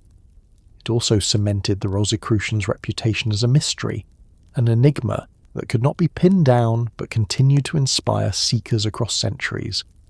In this sense, the Confessio was less a clarification of the Farmer than an intensification of its mystery, ensuring that the Rosicrucian myth would grow rather than diminish.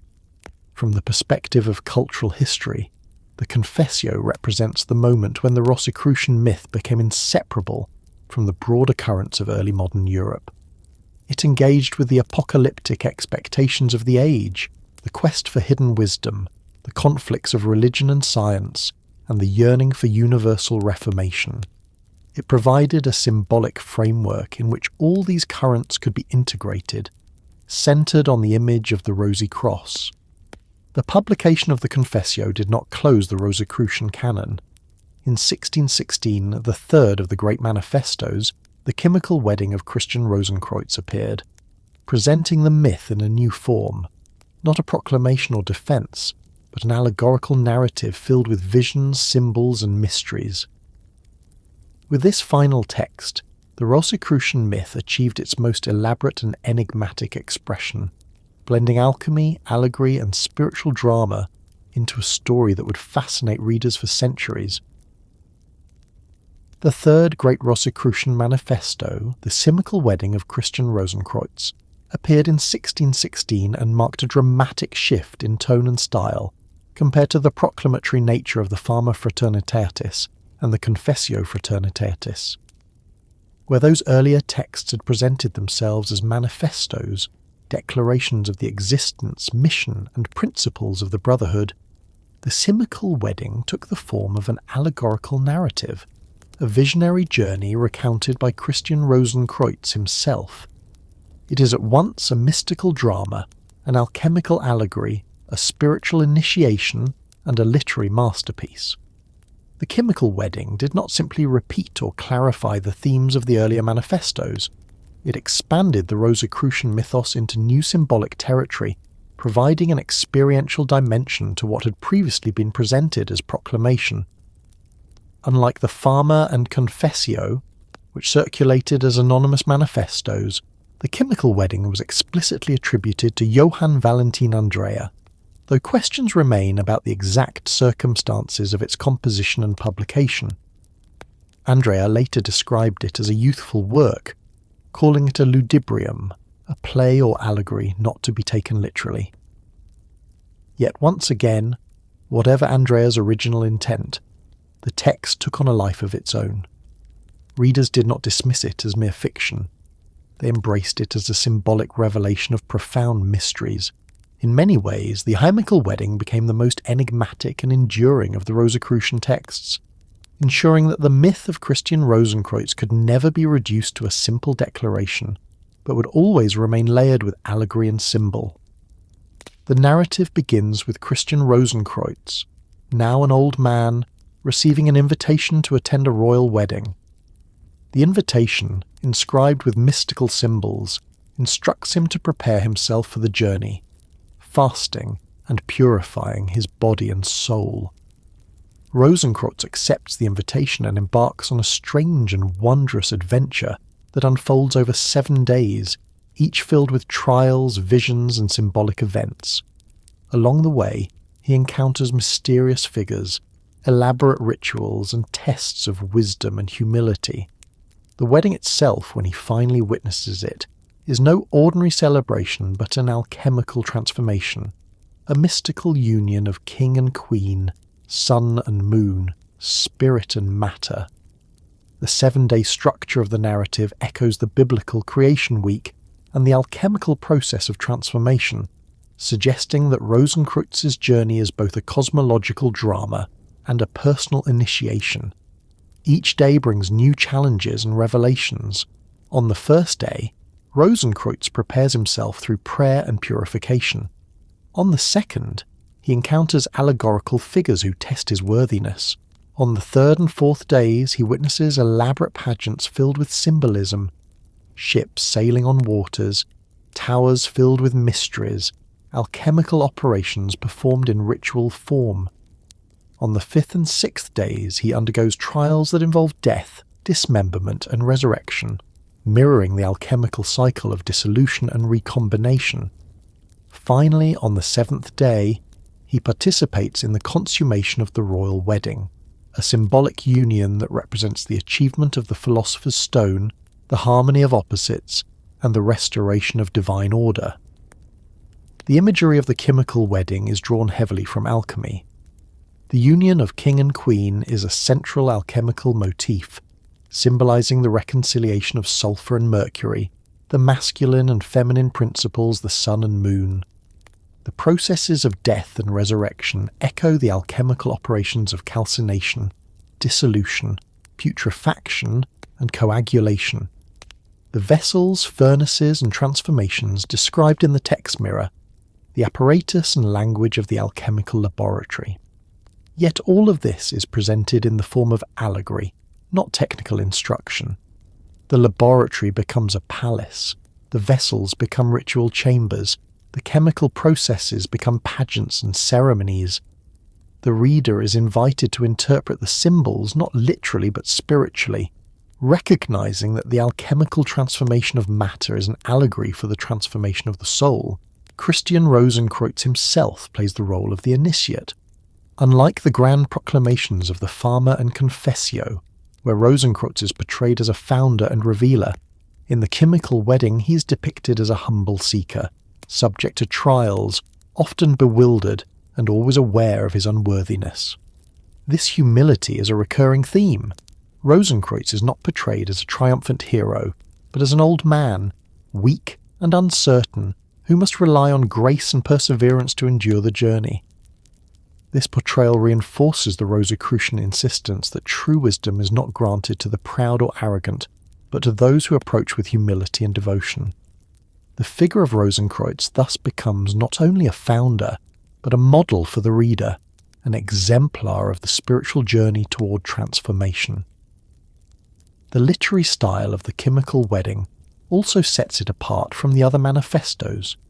It is filled with vivid descriptions, elaborate allegories, and imaginative detail. The narrative draws upon traditions of medieval romance, allegorical dream visions, and mystical pilgrimages, while also incorporating the imagery of alchemy, astrology, and Christian symbolism. The result is a text that can be read on multiple levels, as a fantastical story, as an allegory of spiritual initiation, as an alchemical drama, and as a coded message to initiates. This polyvalence ensured its enduring fascination. Readers could never be sure whether they had grasped its full meaning, and each generation could reinterpret its symbols according to new contexts. The publication of the Chemical Wedding expanded the Rosicrucian myth in important ways. First, it reinforced the sense that the fraternity's wisdom was not merely intellectual or doctrinal, but experiential. To understand the Rosicrucians was not simply to read their manifestos, but to undergo a transformation, a journey of death and rebirth symbolized by Rosenkreutz's adventure. Second, it deepened the fraternity's association with alchemy, presenting their work as not merely reformist, but transformative at the most fundamental level of existence. Third, it blurred the boundary between fiction and revelation, suggesting that myth and allegory could be vehicles of truth, just as powerful as manifestos and proclamations. The reception of the Chemical Wedding was no less intense than that of the earlier manifestos, though in different ways. Some readers dismissed it as an elaborate fantasy, a dreamlike allegory with no real significance. Others interpreted it as a profound initiation text, a revelation of the deepest mysteries of alchemy and esotericism. Still others treated it as a piece of satire, mocking the pretensions of alchemists and visionaries. This multiplicity of interpretations only enhanced the text's mystique, ensuring that it could never be fully domesticated or dismissed. It became a touchstone for later esoteric readers who found in its imagery endless material for meditation, speculation, and ritual adaptation. For historians, the Chemical Wedding illustrates the richness and ambiguity of the Rosicrucian phenomenon. Was Andrea mocking the credulity of his contemporaries, or was he encoding genuine esoteric insights in allegorical form? Was the Chemical Wedding meant as a serious initiation text, or as a playful romance? The answer may be that it was both, or that it was precisely its refusal to settle into one genre that gave it power.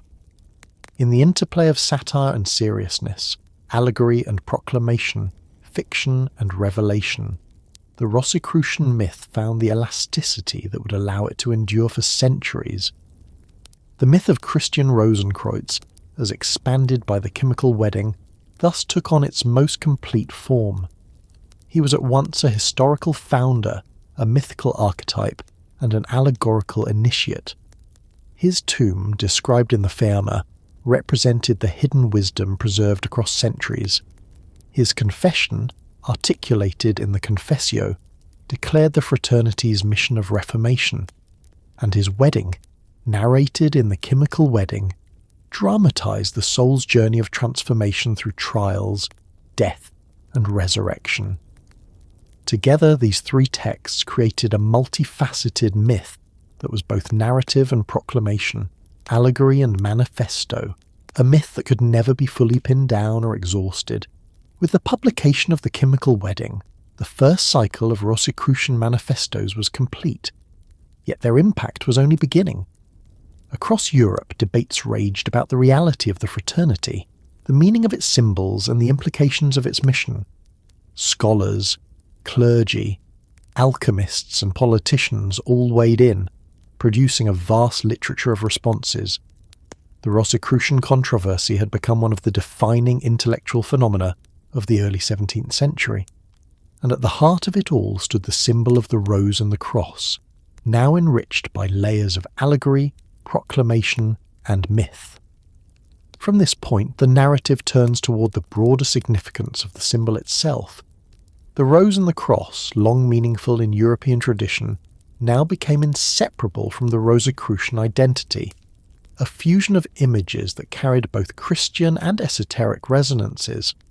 Understanding the power of this symbol is essential to understanding why the Rosicrucian myth spread so rapidly and endured so long, shaping not only esoteric currents, but the imagination of an entire era.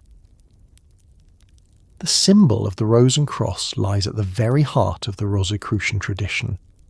When the manifestos of the early 17th century introduced the image of the rosy cross, they were not inventing two meaningless figures, nor were they selecting random ornaments to decorate their proclamation.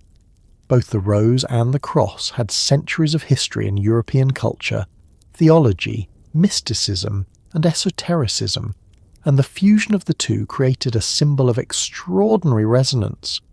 It was precisely because these images were so deeply rooted in the collective imagination of Europe that their combination struck readers with such force. The Rosicrucian symbol condensed within itself multiple layers of meaning: Christian sacrifice, mystical secrecy, alchemical transformation, and divine wisdom, and in so doing, it provided a visual emblem of the fraternity's mission, of universal reformation. The cross, the most obvious of the two, had long been central to Christian symbolism. It represented the crucifixion of Christ, the moment of divine sacrifice through which redemption was achieved. For medieval and Renaissance Christians, the cross was not simply a reminder of suffering, but a cosmic symbol of transformation. Through the death of Christ on the cross, humanity's fallen nature was transmuted into the possibility of salvation. The cross therefore carried within it both agony and triumph, death and resurrection, suffering and glory. This dual nature made it a natural symbol for the esoteric traditions that the Rosicrucians inherited. For the alchemists, the cross could be read as the intersection of opposites, the union of the four elements, or the axis mundi connecting heaven and earth. It represented the point of balance where transformation became possible, the moment where opposites could be reconciled. The rose, equally rich in meaning, had long been associated with secrecy, beauty, and mystical unfolding. In classical mythology, the rose was linked to Venus, the goddess of love, and to Dionysian mystery cults. In Christian tradition, the rose became a symbol of divine love, purity, and the Virgin Mary. The red rose in particular was associated with martyrdom and the blood of Christ, while the white rose represented innocence and spiritual perfection. In medieval and Renaissance esotericism, the rose was often used as a symbol of secrecy. The phrase sub rosa, under the rose, signified confidentiality, indicating that words spoken beneath the symbol of the rose were not to be repeated. In this sense, the rose became a sign of hidden wisdom, a flower whose petals concealed mysteries that could only be revealed to the initiated. By combining the rose and the cross, the Rosicrucians fused these two powerful symbolic lineages into a single emblem. The cross provided the axis of transformation, sacrifice, and divine redemption. The rose provided the symbol of secrecy, unfolding wisdom, and mystical love. Together they represented the hidden wisdom of Christ, the mystery of spiritual rebirth concealed from the unworthy, but revealed to those prepared to undergo transformation. For readers of the manifestos, the rosy cross seemed at once familiar and mysterious, grounding the fraternity in Christian tradition, while suggesting layers of hidden meaning accessible only to the initiated. The emblem of the rosy cross also carried alchemical resonances.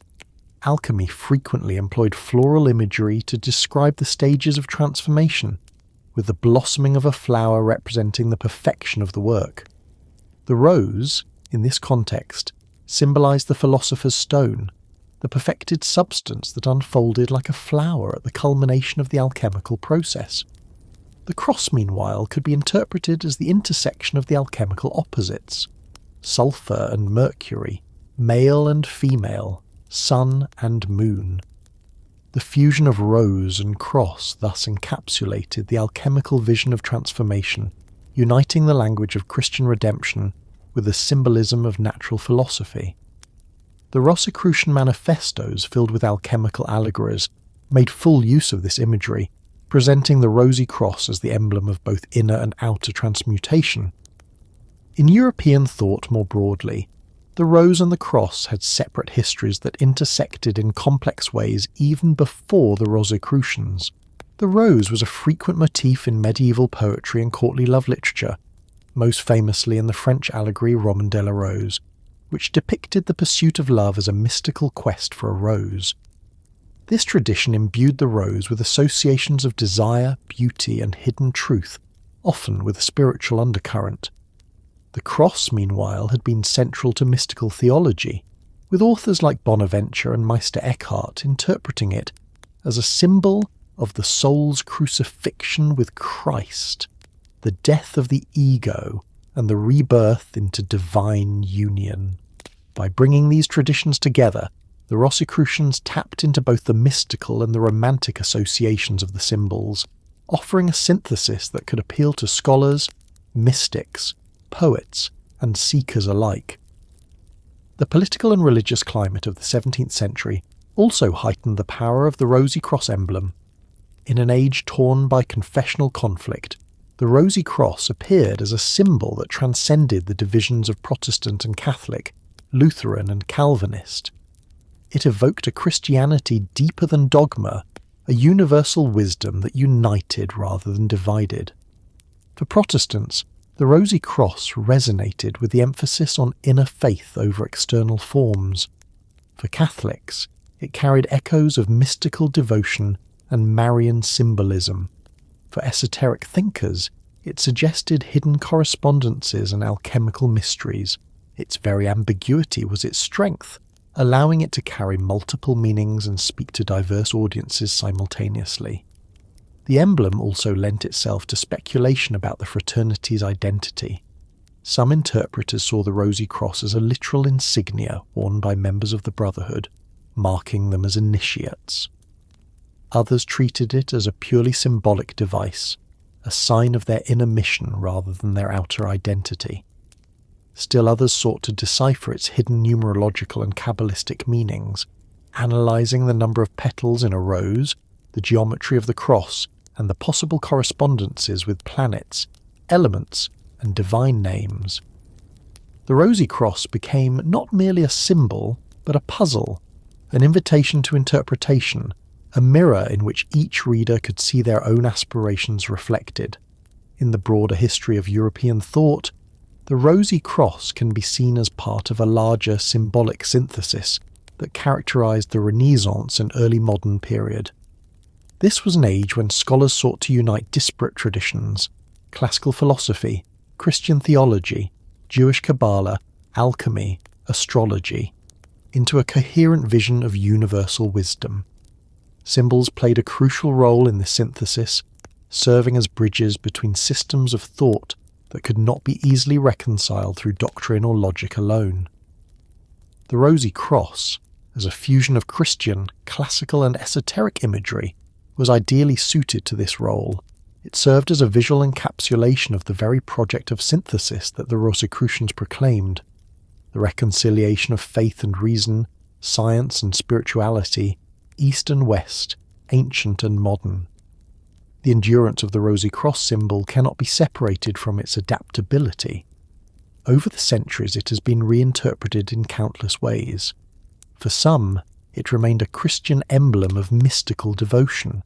For others, it became an alchemical cipher, a map of transformation. For later esoteric orders, such as the Hermetic Order of the Golden Dawn, it was reimagined as a magical symbol of cosmic correspondences, integrating planets, elements, and divine names into its design.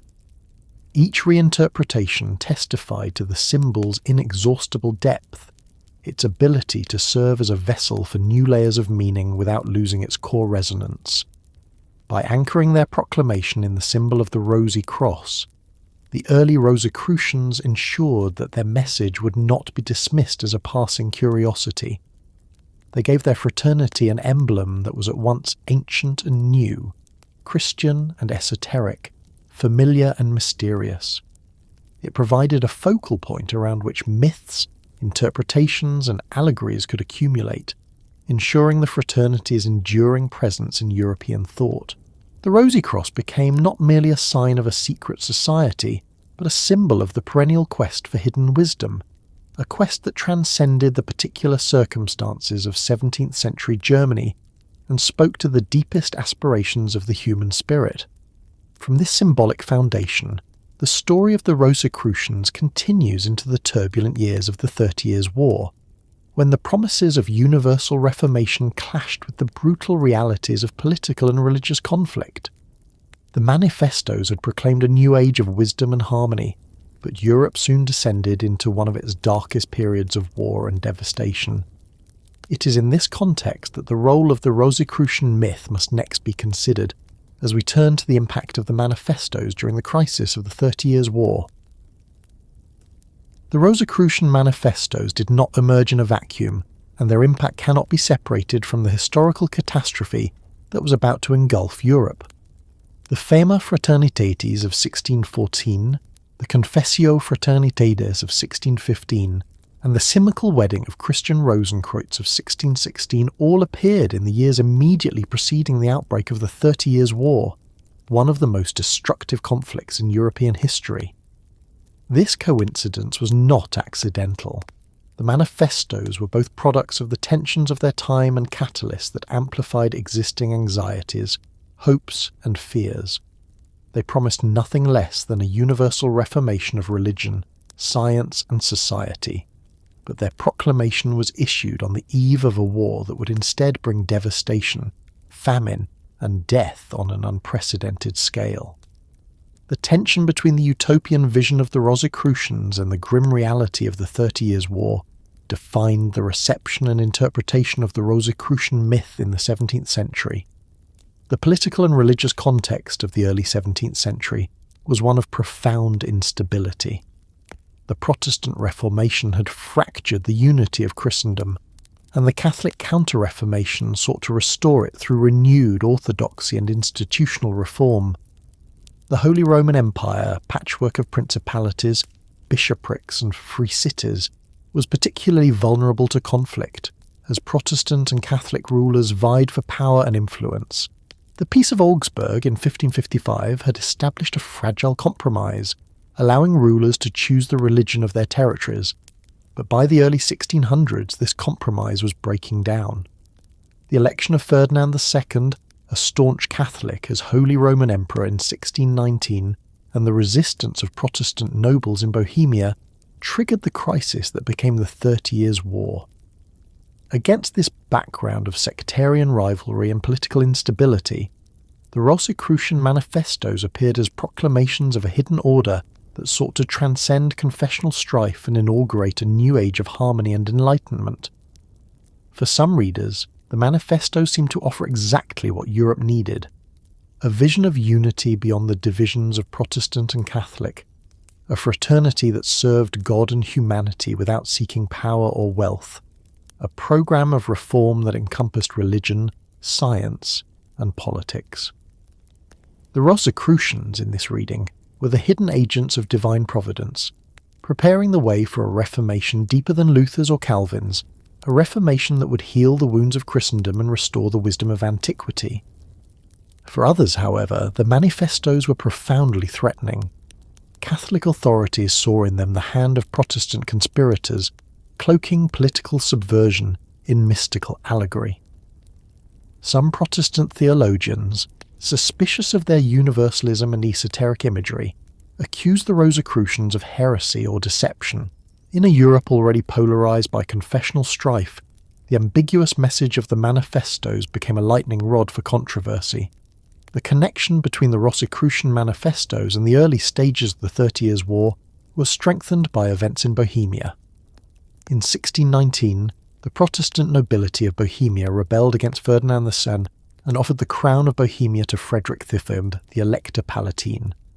Frederick, a Calvinist prince married to Elizabeth Stuart, daughter of King James I of England, was hailed by many Protestants as the champion of their cause.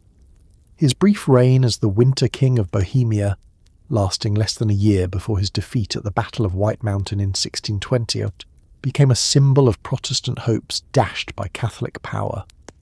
In the intellectual circles around Frederick's court in Heidelberg, many of the themes of the Rosicrucian manifestos were discussed and embraced. Figures such as Johann, Valentin Andrea, Michael Meyer and Robert Flood, all associated with the Rosicrucian movement, were connected in various ways to the Palatine court. For a time, it seemed that Frederick's rule might provide the political context for the realization of the Rosicrucian vision of universal reformation. The defeat of Frederick at White Mountain in 1620 and the subsequent devastation of Bohemia crushed these hopes. The Palatine cause collapsed, and the dream of a Protestant Reformation guided by hidden wisdom gave way to the brutal realities of war. The 30 Years' War dragged on for decades, spreading across Central Europe, fueled by shifting alliances of Protestant and Catholic powers and drawing in foreign intervention from Sweden, France and Spain.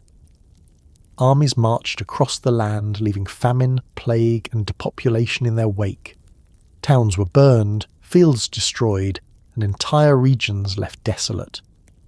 For the people of Europe, the promise of reformation proclaimed in the Rosicrucian manifestos seemed tragically out of reach, a utopian vision overtaken by violence and ruin. Yet the Rosicrucian myth did not disappear in the face of this catastrophe. On the contrary, the war gave it new layers of meaning. For some, the manifestos were read apocalyptically, as signs that the world was entering its final convulsions before the dawn of a new age. The suffering of the war was interpreted as the necessary purification preceding the arrival of divine wisdom. The Rosicrucians, in this view, were the hidden agents of God working unseen amid the chaos, preparing the way for the renewal of the world. For others, the manifestos became a source of bitter disappointment, their promises mocked by the grim realities of war. The contrast between the ideal of universal reformation and the actuality of universal destruction sharpened the sense of irony, leading some to dismiss the Rosicrucians as fantasists or deceivers. The war also affected the spread of Rosicrucian ideas geographically. As refugees fled the devastated regions of Central Europe, they carried with them books, manuscripts and oral traditions. Rosicrucian themes spread into France, England and the Netherlands, where intellectuals engaged with the manifestos in different ways. In England, figures such as Robert Flood championed the Rosicrucian vision, integrating it with Hermetic and Paracelsian philosophies. In France, the manifestos sparked heated debates, with some intellectuals embracing them as signs of renewal and others condemning them as dangerous illusions. In the Netherlands, the tolerant atmosphere allowed Rosicrucian ideas to mingle with other esoteric currents, contributing to the rich ferment of the Dutch Golden Age. The very instability of the war helped to spread the Rosicrucian myth beyond its German origins, ensuring its influence on the wider European stage. The interplay between the Rosicrucian manifestos and the 30 Years' War highlights the paradox at the heart of the Rosicrucian phenomenon. The texts proclaimed a vision of harmony, healing, and renewal, yet they emerged in a time of unparalleled conflict and destruction. This paradox has remained central to the interpretation of the Rosicrucian tradition, were the manifestos a genuine attempt to inspire reform in a desperate age, or were they escapist fantasies disconnected from reality? Were the Rosicrucians serious reformers, satirists mocking the credulity of their contemporaries, or visionaries pointing to truths that could only be realized in the long term? The context of the war ensured that these questions could never be answered definitively, preserving the ambiguity and mystique of the Rosicrucian myth. The devastation of the 30 Years' War also deepened the appeal of secrecy and invisibility. In a world where public institutions were collapsing and armies ravaged the land, the idea of a hidden fraternity untouched by corruption or violence, working quietly for the good of humanity, became especially compelling. The invisibility of the Rosicrucians, criticized by some as evidence of non-existence, was interpreted by others as proof of their wisdom. To remain hidden in a time of chaos was not cowardice but prudence, a sign that the fraternity operated on a higher plane, beyond the reach of worldly turmoil. By the time the war finally ended with the Peace of Westphalia in 1648, Europe was transformed. Millions had died, the map of Europe had been redrawn, and the religious and political landscape had shifted irreversibly.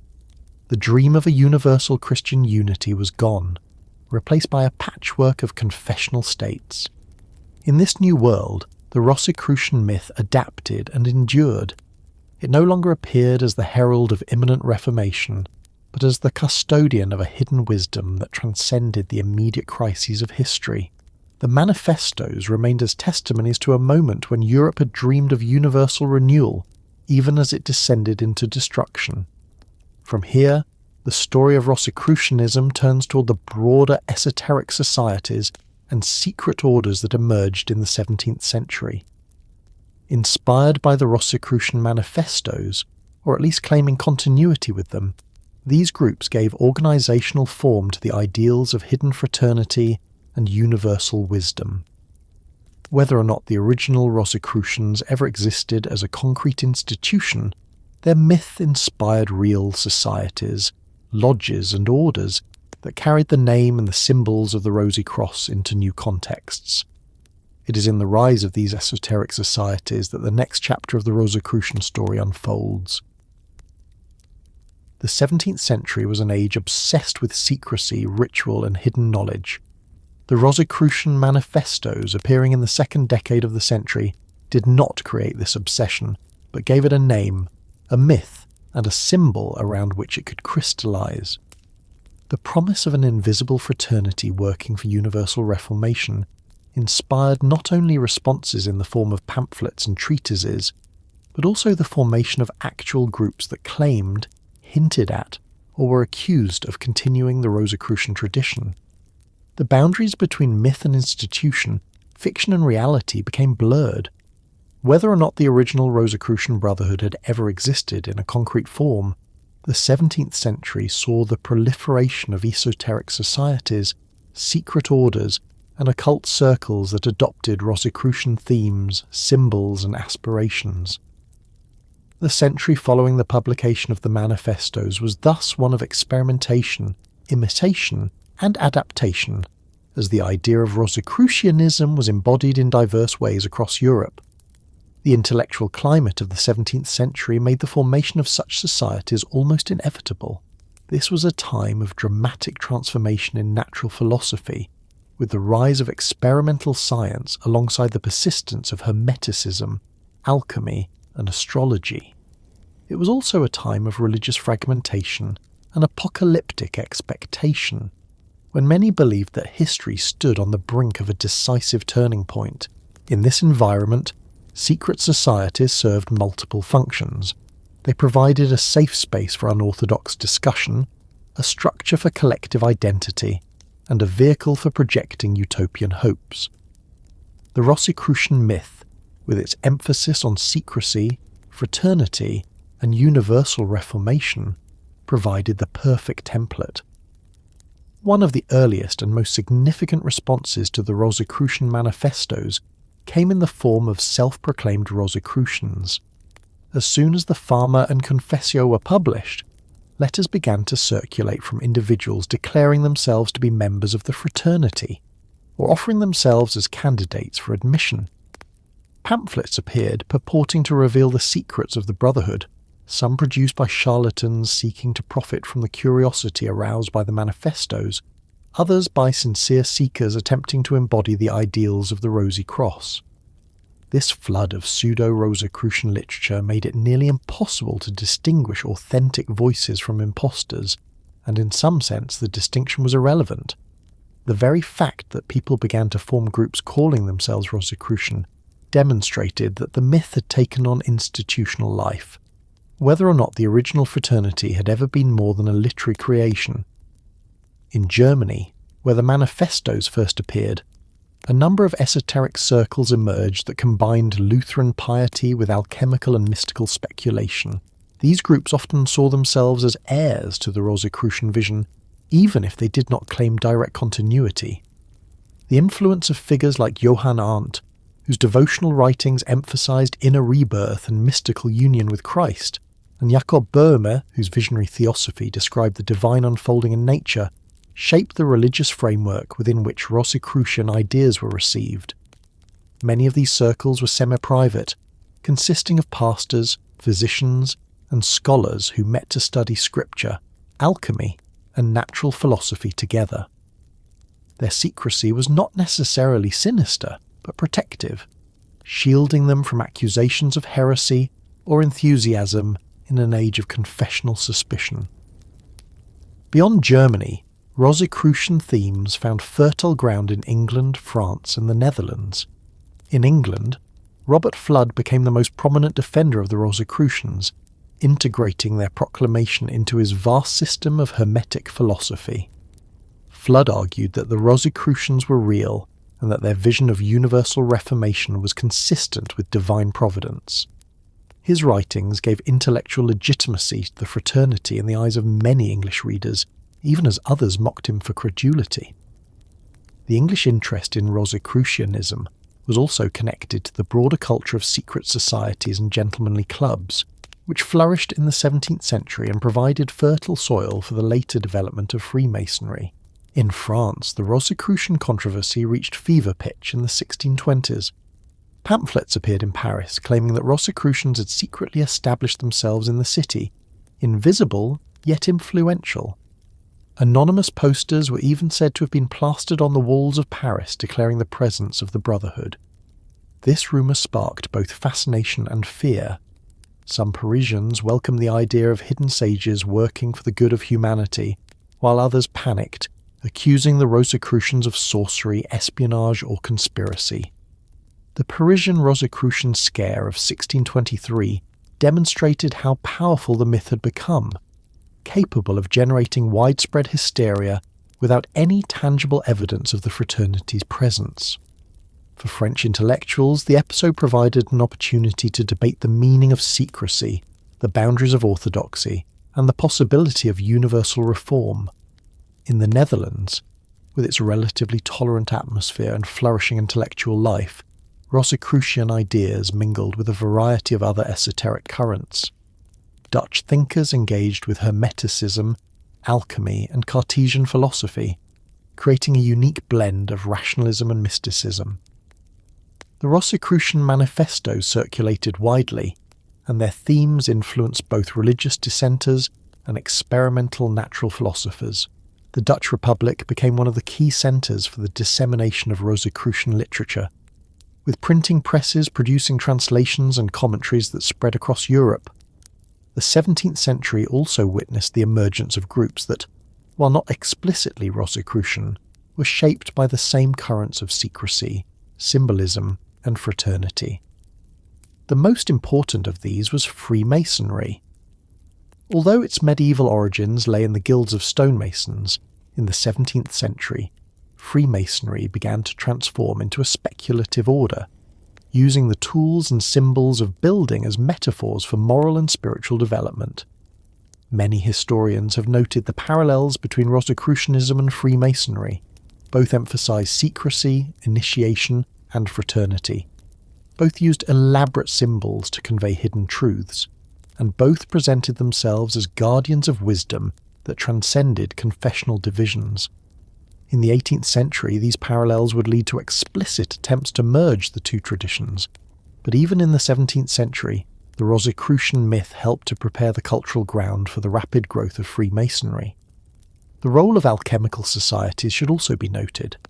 Throughout the 17th century, small groups of alchemists formed associations dedicated to the study and practice of transmutation. Some of these explicitly adopted Rosicrucian language, presenting themselves as continuations of the Brotherhood of the Rosy Cross. Others remained independent but shared the same ethos of secrecy, symbolism, and transformation.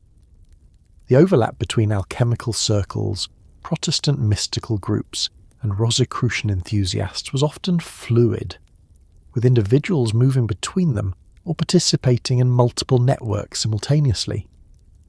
The result was a diffuse but interconnected culture of esoteric societies that carried forward the Rosicrucian spirit. One of the most striking features of these societies was their self-conscious invisibility. Unlike political conspiracies or revolutionary movements, they did not seek to overthrow governments or institutions directly. Instead, they cultivated the ideal of hidden influence, working in secret for the spiritual and intellectual renewal of humanity. This invisibility was both a necessity, given the dangers of persecution, and a principle, reflecting the conviction that true wisdom does not flaunt itself, but remains concealed until the proper time. The Rosicrucian manifestos had proclaimed that the fraternity would remain hidden for a set number of years before revealing itself, and many later societies adopted similar narratives of secrecy and delayed revelation. By the end of the 17th century, the landscape of European esotericism had been transformed.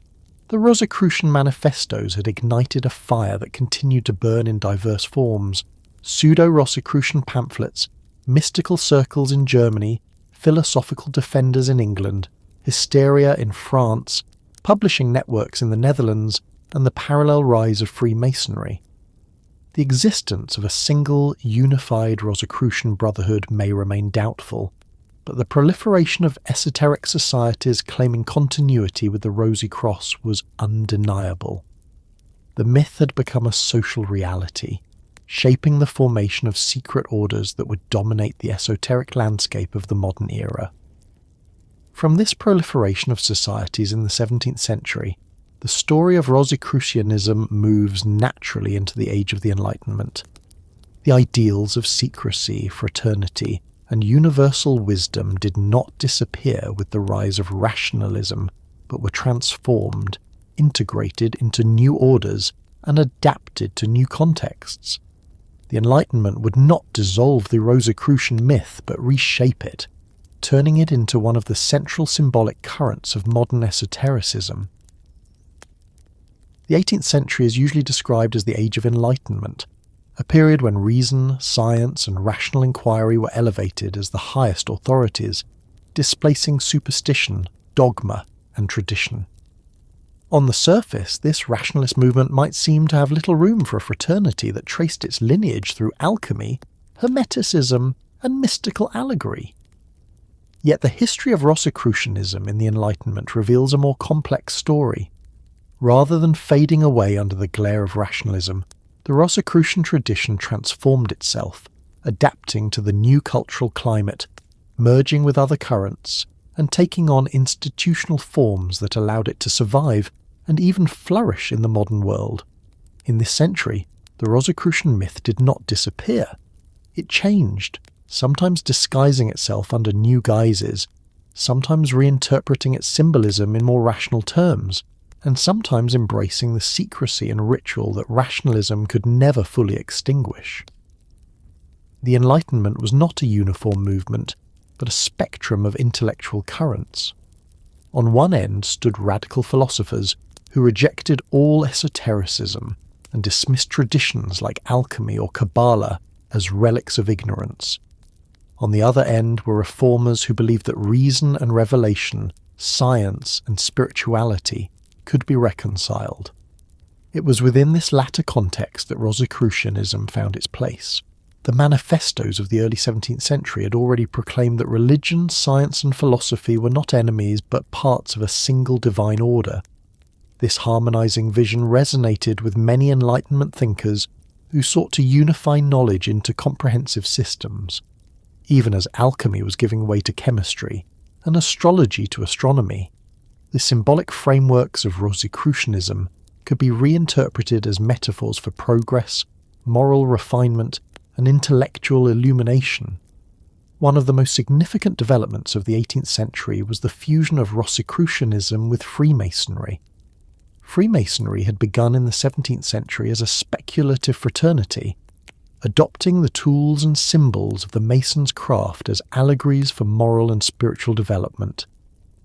By the 18th century, it had spread across Europe, attracting nobles, intellectuals, and professionals into its lodges. The Masonic emphasis on secrecy, ritual, and universal brotherhood made it an ideal vehicle for the continuation of Rosicrucian themes. Beginning in Germany and France, Masonic lodges began to adopt Rosicrucian degrees, rituals, and symbols, creating hybrid systems that combined Masonic structure with Rosicrucian mythology. The most influential of these was the so-called Golden Rosicrucians of the mid-18th century, formerly known as the Gold and Rosenkreutzer. Emerging in Germany, this order claimed direct descent from the original Rosicrucian Brotherhood and presented itself as the true custodian of Rosicrucian wisdom. Unlike the literary Rosicrucians of the 17th century, the Golden Rosicrucians were an organised society with initiation rituals, hierarchical degrees, and esoteric teachings. They integrated alchemical symbolism with Masonic forms, presenting their initiates with elaborate ceremonies that dramatized the transmutation of the soul. The order was hierarchical, with degrees that revealed progressively deeper layers of symbolism, culminating in the mysteries of the Rosy Cross. For many in 18th century Germany, the Golden Rosicrucians embodied the Rosicrucian tradition in concrete form, transforming a literary myth into a living institution. The Golden Rosicrucians played a significant role in shaping the esoteric landscape of the Enlightenment. They sought to position themselves as defenders of Christian orthodoxy against both Catholic and Protestant heterodoxy, while at the same time claiming to possess hidden wisdom that went beyond the limits of confessional religion. They opposed radical Enlightenment thinkers who sought to dismantle religion altogether, presenting themselves instead as guardians of a sacred science that reconciled reason with revelation. In this sense, they reflected the dual nature of Rosicrucianism itself, both reformist and conservative, mystical and rational, universal and particular. Their influence spread widely through Masonic networks, and their symbolism permeated the rituals of many lodges. Yet the Golden Rosicrucians were not the only heirs of the Rosy Cross in the Enlightenment. In France, esoteric lodges experimented with various Rosicrucian degrees, integrating them into complex systems that combined Templar legends, alchemical allegories, and mystical cosmologies. In England, thinkers such as Elias Ashmole, an antiquary and early Freemason, preserved Rosicrucian texts and integrated them into Masonic collections. Ashmole himself claimed to have been initiated into Rosicrucian secrets, though historians debate the reality of such claims. In Sweden, the so-called Swedish Rite of Freemasonry developed with strong Rosicrucian elements, presenting itself as a Christian order of knighthood infused with mystical symbolism. Across Europe, Rosicrucian motifs became part of the esoteric vocabulary of Masonic and paramasonic societies, ensuring their continuity in an age that otherwise might have dismissed them. The Enlightenment also transformed the interpretation of Rosicrucian symbolism. Where earlier readers might have taken alchemical allegories literally, many 18th century interpreters read them metaphorically as symbols of moral and intellectual refinement. The philosopher's stone, once sought in laboratories, became a metaphor for the perfection of the human soul. The transmutation of metals became a symbol for the transformation of vice into virtue. The secret wisdom of the Rosicrucians was reinterpreted as the enlightened reason of the philosopher, the capacity to see beyond prejudice and superstition into the divine order of creation. In this way, Rosicrucianism was adapted to the rational spirit of the age, rebranded as a symbolic tradition compatible with Enlightenment ideals. Nevertheless, not all responses were positive. Critics of esotericism saw Rosicrucianism as a relic of superstition, incompatible with the rational ideals of the Enlightenment. Voltaire and other philosophers mocked secret societies, alchemists and occultists, portraying them as frauds and dreamers. To these critics, the Rosicrucians represented the very obscurantism that the Enlightenment sought to overcome. Yet the persistence of Rosicrucian orders demonstrates that the hunger for mystery and initiation did not vanish under the banner of reason. The Enlightenment was not purely rationalist. It was also an age of secret societies, occult revivals and mystical experiments. Rosicrucianism survived by embedding itself within these currents, providing a symbolic counterpoint to the public discourse of reason. The political upheavals of the 18th century also affected Rosicrucian transformations. The French Revolution, with its attack on monarchy, aristocracy and the church, created an atmosphere of suspicion around secret societies. Freemasonry and Rosicrucianism alike were accused of conspiracy and in some cases suppressed. Yet even in this climate, Rosicrucian themes persisted underground, surviving in closed circles and re-emerging in new forms in the 19th century. The adaptability of the Rosicrucian myth, its ability to shift between literal and allegorical, institutional and symbolic, ensured that it could endure even when specific societies were dissolved. The Enlightenment thus represents a period of transformation rather than decline for Rosicrucianism. The literary manifestos of the 17th century had given rise to debates and rumours. The Enlightenment gave rise to institutions, rituals, and durable orders. The Rosy Cross became not merely a symbol in books, but an emblem worn in ceremonies, a degree conferred in lodges, and a framework for spiritual discipline. The synthesis of Rosicrucianism and Freemasonry created a lasting legacy that would shape the entire history of Western esotericism.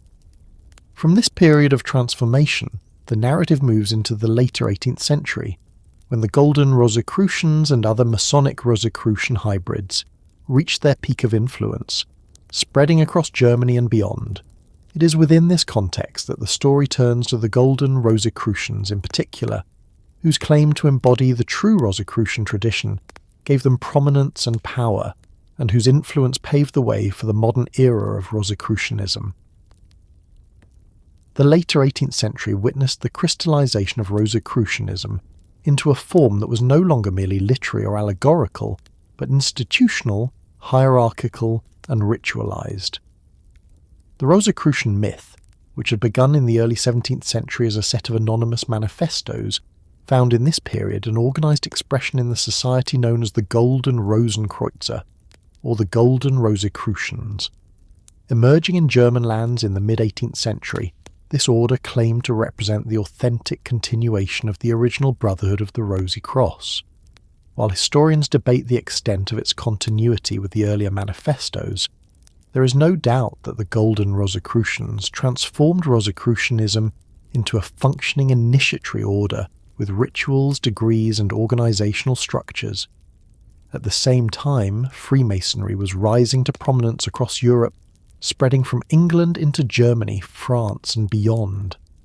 The Golden Rosicrucians did not exist in isolation, but developed in close interaction with Masonic networks, borrowing from their forms, competing with their influence, and often merging with their structures. Together, these two traditions, the Rosicrucian and the Masonic, shaped the landscape of 18th century esotericism and laid foundations that would endure into the modern world. The Golden Rosicrucians first appeared in the 1750s and 1760s in the German states, particularly Prussia. Unlike the anonymous proclamations of the early 17th century, this order was unmistakably real.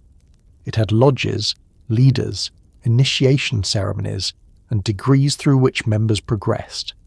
Its structure was hierarchical, with a series of ranks culminating in the mysteries of the Rosy Cross. Entry required not only Masonic affiliation, but also Christian faith, for the Golden Rosicrucians defined themselves explicitly as a Christian order. Their teachings blended alchemy, hermeticism, and biblical exegesis, presenting themselves as the true guardians of divine wisdom in an age threatened by rationalist skepticism. One of the central features of the Golden Rosicrucians was their emphasis on secrecy and exclusivity. Unlike the early manifestos, which had invited all the worthy to join, the 18th century Rosicrucians restricted entry to carefully selected candidates.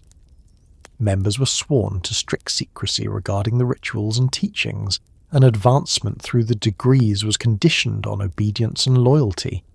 The order cultivated an aura of mystery, portraying itself as the hidden core of Freemasonry. the inner circle where the true secrets were preserved. This claim gave the Golden Rosicrucians both prestige and controversy, as they positioned themselves as superior to ordinary Masonic lodges. The teachings of the Golden Rosicrucians centered on alchemical symbolism and Christian mysticism. They taught that the true philosopher's stone was not a literal substance, but a spiritual reality, the perfected state of the soul transformed by divine grace. Their rituals dramatized this transformation through allegories of death, resurrection, and illumination. At the same time, they preserved practical alchemical interests, encouraging study of laboratory processes and natural philosophy. Their texts and rituals were filled with biblical references, insisting that their wisdom was grounded in Christian revelation even as it transcended denominational divisions. This combination of alchemy, mysticism, and Christianity gave the order a distinctive identity in the esoteric landscape of the Enlightenment. The relationship between the Golden Rosicrucians and Freemasonry was complex and often tense.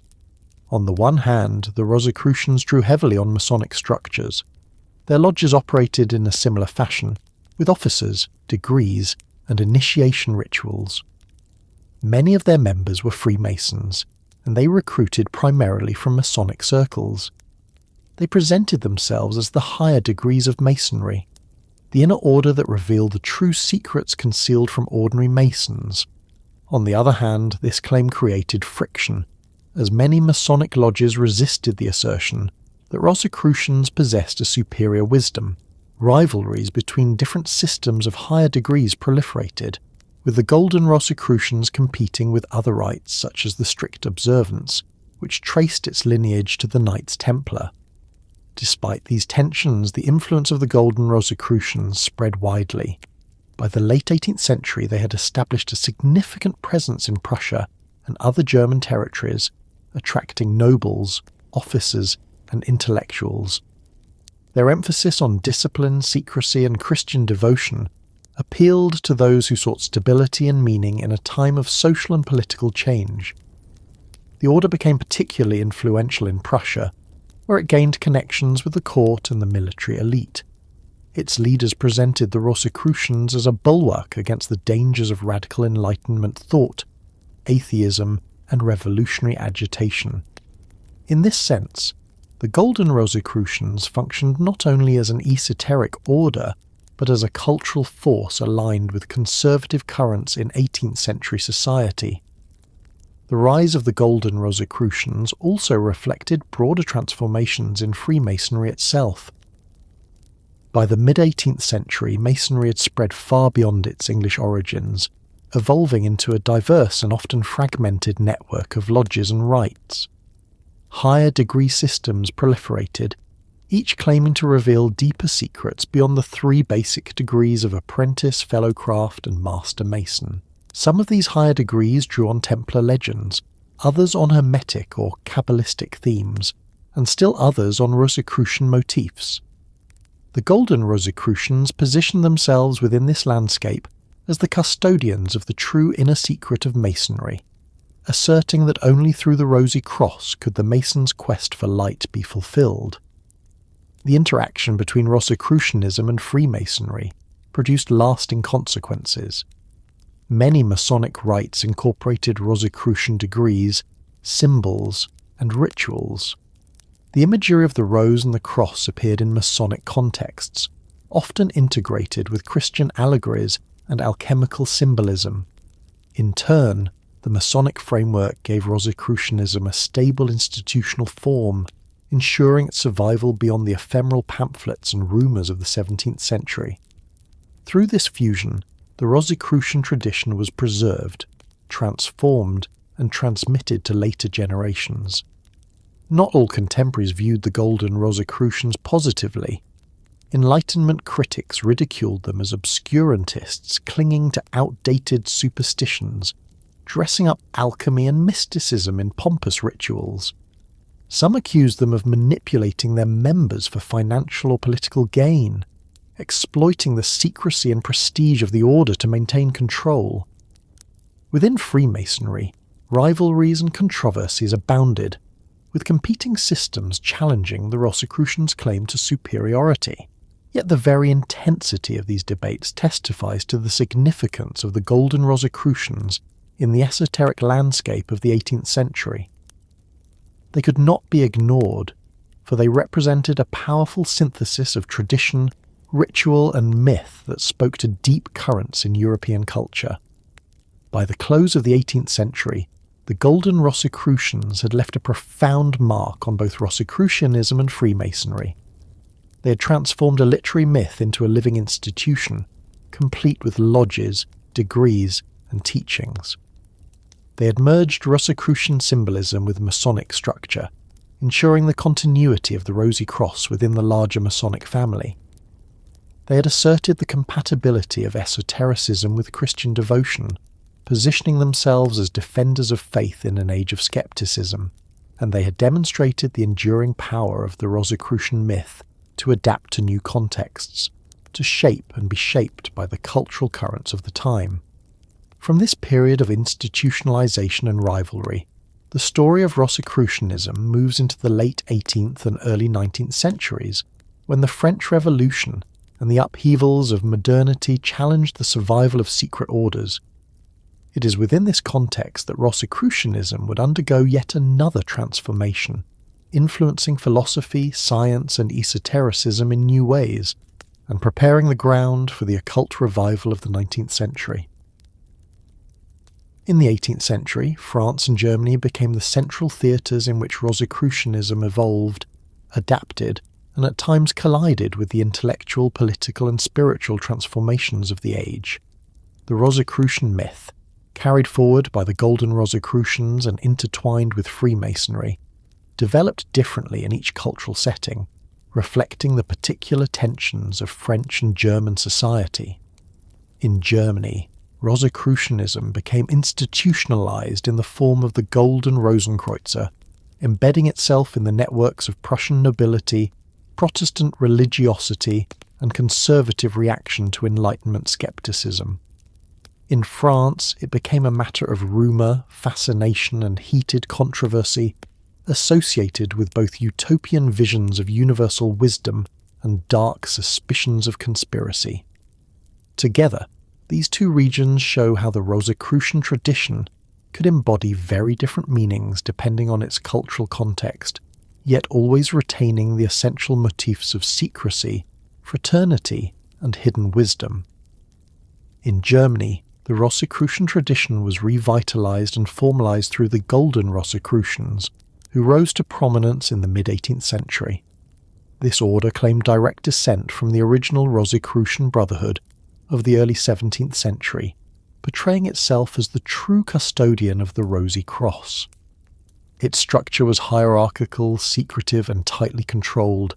Admission required prior initiation into Freemasonry, and only devout Christians were considered eligible. Once admitted, members were initiated through a series of degrees that gradually revealed the mysteries of the order.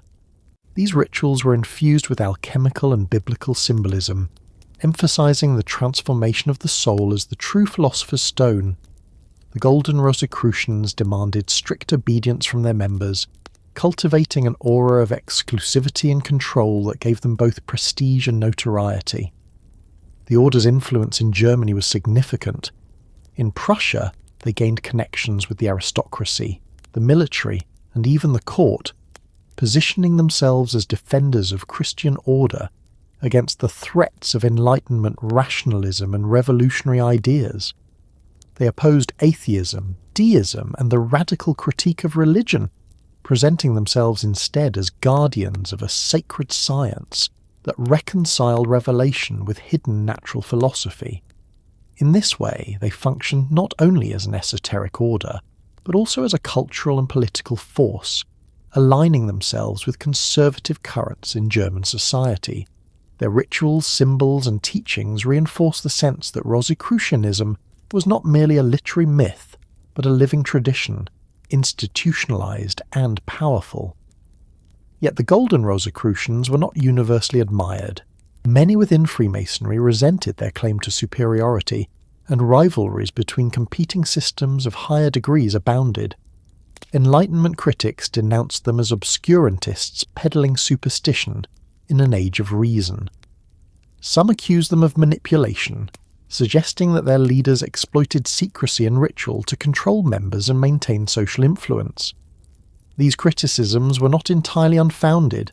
The Golden Rosicrucians demanded loyalty and often presented themselves as possessing exclusive access to divine truth, a claim that naturally provoked suspicion. Nevertheless, their persistence and their ability to attract members testify to the enduring appeal of the Rosicrucian myth in 18th century Germany. While Germany witnessed the institutional solidification of Rosicrucianism, France experienced something quite different, a cultural fascination bordering on obsession, punctuated by bursts of hysteria and controversy. The seeds had been planted earlier in the century, when rumours began to circulate in Paris of Rosicrucian presence.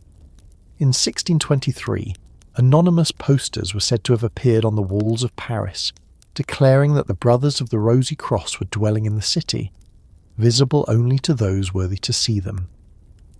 Though the historicity of these posters is debated, the story became part of French cultural memory, ensuring that the Rosicrucians would be associated with secrecy, invisibility and mystery in the French imagination. By the 18th century, this fascination returned with renewed vigour. The Rosicrucians were often associated with Freemasonry, which had spread rapidly in France since its introduction in the early 1700s. Masonic lodges experimented with higher degrees that incorporated Rosicrucian themes, blending them with Templar legends, alchemical imagery, and mystical allegories. For many French initiates, the Rosy Cross represented the inner truth of Masonry, the ultimate degree of wisdom accessible only to the most advanced. At the same time, public opinion about the Rosicrucians was deeply ambivalent. Some saw them as enlightened sages guiding humanity toward universal wisdom. Others feared them as conspirators plotting in secret, manipulating events from the shadows. The French Enlightenment sharpened these tensions. Philosophers such as Voltaire mocked secret societies, dismissing Rosicrucians as frauds and dreamers. For the rationalist elite, the Rosicrucian fascination with alchemy and hidden wisdom epitomized the superstition that the Enlightenment sought to eradicate. Yet for others, especially in the climate of pre-revolutionary France, the Rosicrucian promise of hidden reform carried utopian allure. In a society burdened by inequality, clerical dominance and political repression, the idea of a hidden fraternity working silently for universal renewal was deeply attractive. The Rosicrucians became symbols onto which hopes, fears and fantasies were projected. The French Revolution brought a new layer of meaning to Rosicrucianism. Revolutionary suspicion of secret societies placed both Freemasonry and Rosicrucianism under scrutiny. Rumours proliferated that hidden fraternities were orchestrating events behind the scenes, either in support of revolutionary ideals or in opposition to them. Some accused the Rosicrucians of plotting with aristocrats to preserve the old order. Others suggested that they were secret revolutionaries preparing the overthrow of monarchy and church. These contradictory accusations reflected the ambiguity of the Rosicrucian myth. It was flexible enough to be imagined as serving any hidden agenda, depending on the fears and expectations of the interpreter. Despite the upheavals of revolution and war, Rosicrucian themes remained active in French esotericism. Masonic lodges continued to work with Rosicrucian degrees, and new societies emerged that claimed Rosicrucian lineage.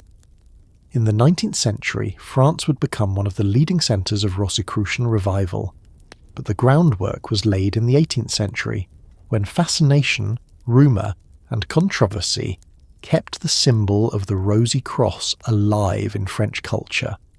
The contrast between Germany and France in this period is striking. In Germany, Rosicrucianism became institutionalized through the Golden Rosicrucians, conservative in theology and socially aligned with monarchy and church. In France, it remained more diffuse, associated with utopian speculation, revolutionary suspicion, and cultural fascination. In both cases, however, the essential features of Rosicrucianism were preserved: secrecy, fraternity, and the promise of hidden wisdom guiding humanity toward transformation. The adaptability of the Rosicrucian myth allowed it to function in such different contexts, ensuring its survival even in times of upheaval. By the end of the 18th century, Rosicrucianism in both France and Germany had become inseparable from Freemasonry. In Germany, Rosicrucian lodges claimed to represent the true inner circle of Masonry. In France, Masonic lodges incorporated Rosicrucian degrees into their systems. This fusion ensured that Rosicrucianism would not fade into obscurity, but would continue to shape the esoteric landscape of Europe. The Rosy Cross, once a literary emblem in anonymous manifestos, had become a living symbol woven into the rituals of lodges, the imagination of philosophers, and the fears of political authorities. From this setting, the story of Rosicrucianism moves toward its broader influence on alchemy, science, and philosophy. The 18th century was not only an age of esoteric societies and political upheaval, but also a time of rapid scientific advancement and philosophical transformation. Rosicrucianism, with its synthesis of alchemy, mysticism, and hidden wisdom, played a significant role in shaping how these changes were received and interpreted. To understand the enduring legacy of the Rosy Cross, we must now turn to the ways in which it influenced the intellectual life of the Enlightenment, leaving its mark not only on secret lodges, but also on the sciences and philosophies of the modern era. The influence of the Rosicrucian tradition cannot be measured solely by the lodges it established, the rituals it developed, or the societies that claimed its name. Its deeper and more enduring impact lies in the way it shaped the intellectual and imaginative landscape of Europe, particularly in relation to alchemy, science, and philosophy. From the 17th century onward, the Rosicrucian myth served as a symbolic framework through which thinkers and practitioners sought to understand the relationship between matter and spirit, nature and God, experiment and revelation. Whether embraced as truth, dismissed as fantasy, or reinterpreted as allegory, the Rosicrucian vision left its mark on the evolution of scientific inquiry, the persistence of alchemical traditions, and the unfolding of philosophical speculation in the modern age. At its core, the Rosicrucian proclamation had always emphasized the unity of religion, science, and philosophy.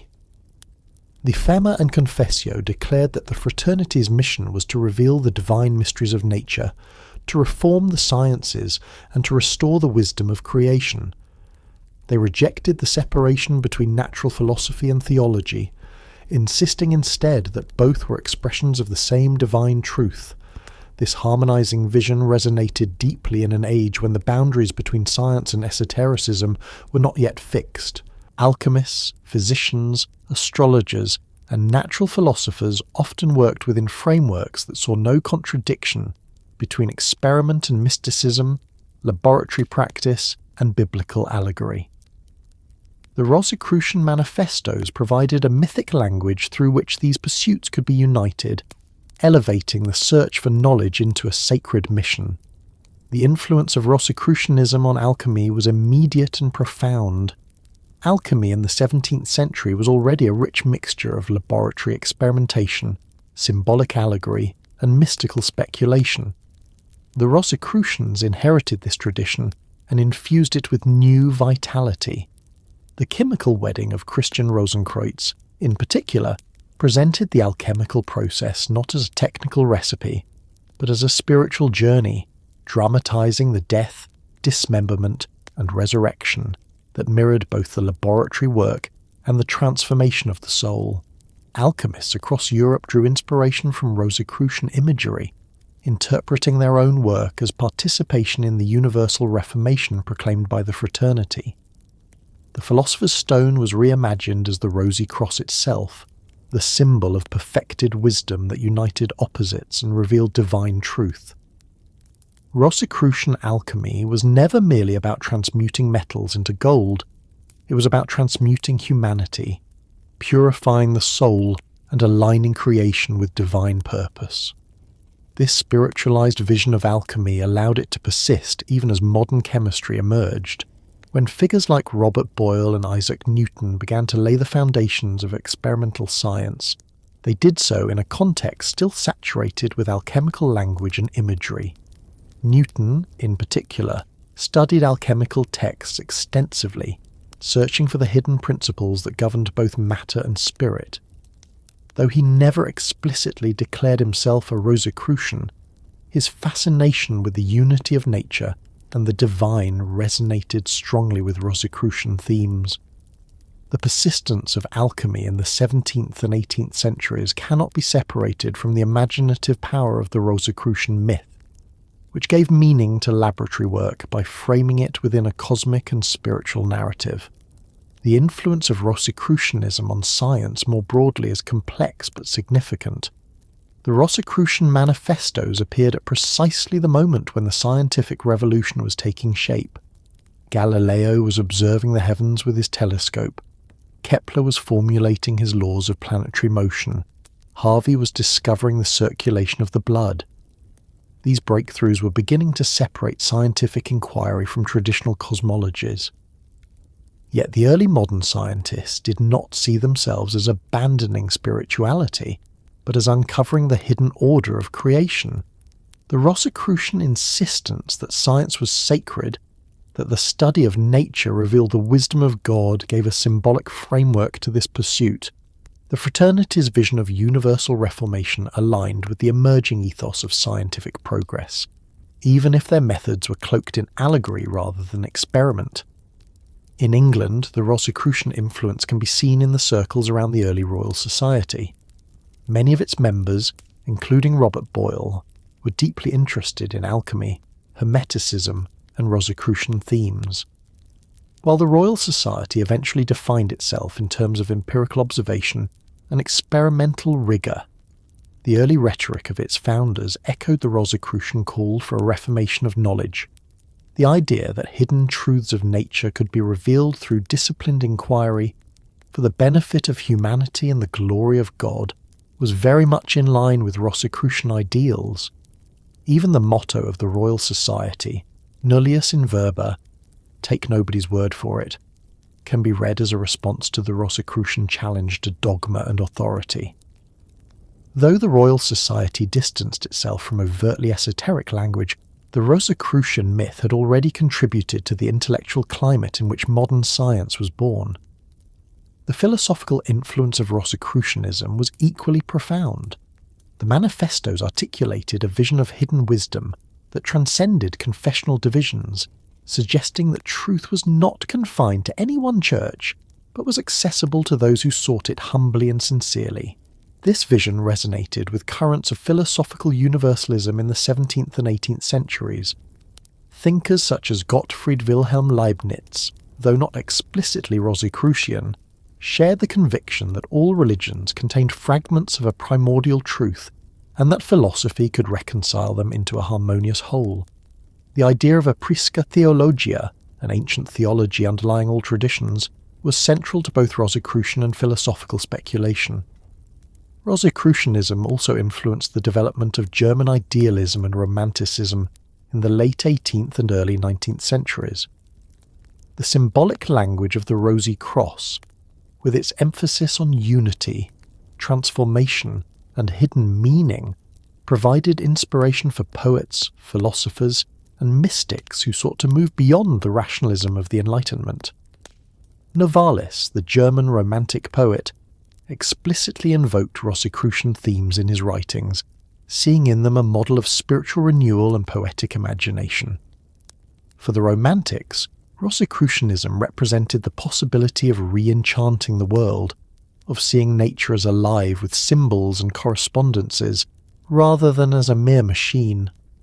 In philosophy more broadly, Rosicrucianism contributed to debates about the relationship between secrecy and knowledge. The fraternity's insistence that wisdom must be concealed from the unworthy raised questions about the accessibility of truth. Should knowledge be public, available to all, or should it be guarded by initiates? Enlightenment philosophers tended to favour openness. while esoteric traditions defended secrecy as a necessary protection against misuse. The tension between public science and secret wisdom, between exoteric and esoteric knowledge, became one of the defining debates of modern intellectual life, and Rosicrucianism played a central role in shaping it. It is important to emphasize that Rosicrucian influence was not limited to those who believed in the literal existence of the fraternity. Even skeptics and critics were shaped by it, for the myth of the Rosy Cross forced intellectuals to position themselves in relation to it, to embrace, to reinterpret, or to reject Rosicrucianism was itself to acknowledge its presence in the cultural imagination. The manifestos had created a symbol that could not be ignored, one that haunted the boundaries of science, religion, and philosophy. By the 19th century, Rosicrucian influence on alchemy, science, and philosophy had become diffuse, woven into the broader currents of Western esotericism. Alchemy was reinterpreted as a spiritual allegory rather than a practical science, but its Rosicrucian symbolism lived on in mystical and philosophical writings.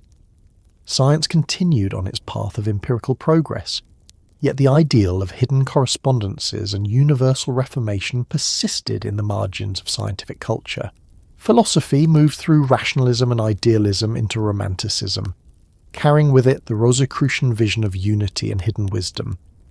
From here, the story of Rosicrucianism enters the 19th century, when esoteric traditions experienced a revival amid the crises of modernity. The occult revival would reinterpret Rosicrucianism in new ways, integrating it with theosophy, spiritualism, and the Hermetic order of the Golden Dawn. Yet even in this new context, the influence of the Rosicrucians on alchemy, science, and philosophy remained foundational, a reminder that the Rosy Cross had shaped not only secret lodges, but the very intellectual culture of the modern West. The 19th century brought about one of the most important turning points in the history of Western esotericism, a period often referred to as the occult revival. The upheavals of the Enlightenment, the shocks of the French Revolution, and the rise of industrial modernity had altered the intellectual and spiritual landscape of Europe. Rationalism and materialism increasingly dominated public discourse, while science and technology advanced at an unprecedented pace.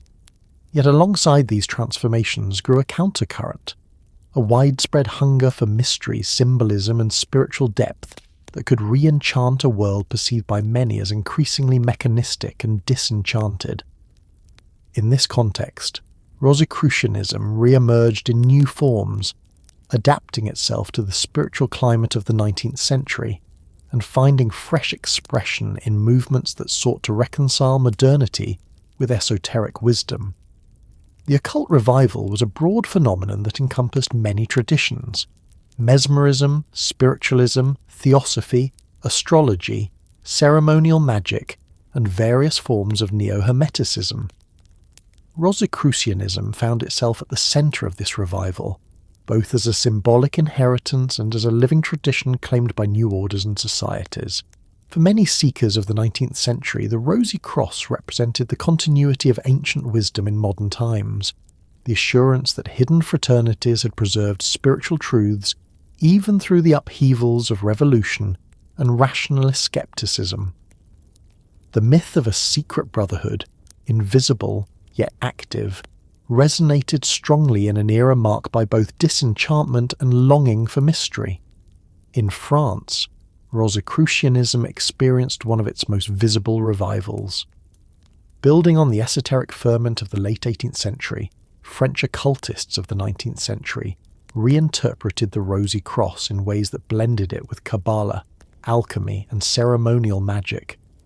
Figures such as Eliphas Lévy played a crucial role in this process. Lévy, whose real name was Alphonse Louis Constant, published influential works that reintroduced magical philosophy to a new generation of readers. He presented the Rosicrucians not as a literal society to be found in the present, but as symbolic heirs of the Western esoteric tradition, guardians of a perennial philosophy that united religion, science, and art. For Lévy, the Rosy Cross represented the synthesis of opposites: faith and reason, science and religion, spirit and matter, his writings would profoundly influence later esoteric movements, particularly the Hermetic Order of the Golden Dawn in England. The 19th century also saw the appearance of self-proclaimed Rosicrucian orders in France. Joséphin Péladan and Stanislas de Guaita were prominent figures in this milieu. Péladan founded the Order of the Catholic Rose Cross, which sought to unite art, mysticism, and Catholic spirituality under the emblem of the Rosy Cross. He staged elaborate Salon de la Rose plus Croix in Paris in the 1890s, exhibitions that showcased symbolist art imbued with mystical and esoteric themes. These events linked Rosicrucianism with the avant-garde artistic movements of the time, demonstrating the adaptability of the Rosy Cross to new cultural contexts. De Guaita, meanwhile, helped found the Kabbalistic Order of the Rose plus Cross, which combined Christian mysticism with magical and Kabbalistic teachings. These French Rosicrucian orders were eclectic, blending Catholic devotion, Hermetic philosophy, ceremonial magic and artistic symbolism. Yet they all drew legitimacy from the myth of Rosicrucian continuity. In Germany, Rosicrucianism also experienced a revival, though in somewhat different form. Building on the earlier Golden Rosicrucians, new societies arose that claimed Rosicrucian lineage and sought to preserve alchemical and mystical teachings. Some of these groups operated within Masonic frameworks, offering Rosicrucian degrees and rituals as higher orders within the Masonic system. Others functioned independently, presenting themselves as custodians of esoteric Christianity. German Romanticism, with its fascination for symbolism, nature, and hidden correspondences, provided fertile soil for Rosicrucian ideas. Poets and philosophers such as Novalis and Goethe engaged with Rosicrucian motifs, interpreting them as metaphors for spiritual renewal and the poetic imagination. In this romantic context, the Rosy Cross became not only a symbol of esoteric fraternity, but also a cultural emblem of the quest for meaning in an age of change. The English-speaking world, too, played a decisive role in the 19th century Rosicrucian revival.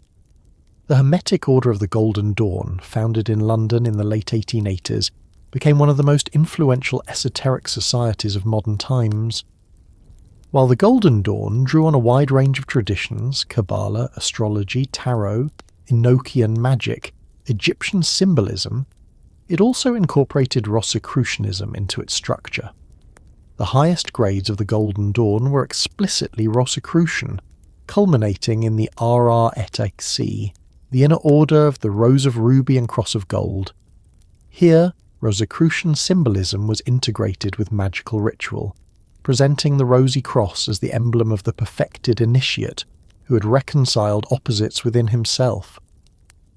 For the Golden Dawn, Rosicrucianism provided both a mythic lineage and a symbolic framework that gave coherence to its eclectic synthesis. The revival of Rosicrucianism in the 19th century was not confined to Europe. In America, esoteric societies also claimed Rosicrucian heritage. The most notable was the Societas Rosicruciana in Anglia, SROA, established in the mid-19th century in England and later spreading to America. The SROA restricted membership to Master Masons, positioning itself as a Rosicrucian society within the broader Masonic world. Its rituals emphasized Christian mysticism, biblical symbolism, and alchemical allegory, presenting the Rosy Cross as the emblem of spiritual transformation. Through its transatlantic expansion, the SRIA helped to globalize Rosicrucianism, linking it to the growing networks of Freemasonry and esotericism in the English-speaking world. The 19th century revival also reflected broader cultural currents. The rise of spiritualism, with its seances and communications with the dead, created a climate of fascination with the invisible and the occult. The growth of theosophy, founded by Helena Blavatsky in 1875, presented another form of esoteric synthesis that often overlapped with Rosicrucian themes. Theosophy emphasized the existence of hidden masters guiding human evolution, an idea strikingly similar to the Rosicrucian myth of an invisible fraternity working for the reformation of the world. Though Theosophy and Rosicrucianism were distinct, the former often drew on the symbolic capital of the latter, presenting itself as part of the same perennial stream of wisdom. The Rosicrucian revival of the 19th century was therefore multifaceted. It included artistic movements in France, romantic philosophies in Germany, Masonic and paramasonic societies in England, and global esoteric networks linked to theosophy and spiritualism. What united these diverse expressions was the enduring power of the Rosy Cross as a symbol of hidden wisdom, transformation, and universal reformation. Whether interpreted as a Christian emblem, an alchemical allegory, a magical symbol, or an artistic ideal, the Rosy Cross continued to inspire seekers of truth in an age otherwise dominated by rationalism and materialism. By the dawn of the 20th century, Rosicrucianism had been fully woven into the fabric of modern esotericism.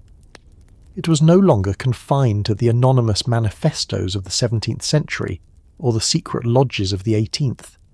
It had become a global symbol, claimed by multiple societies, adapted to multiple contexts, and reinterpreted according to the needs of each generation.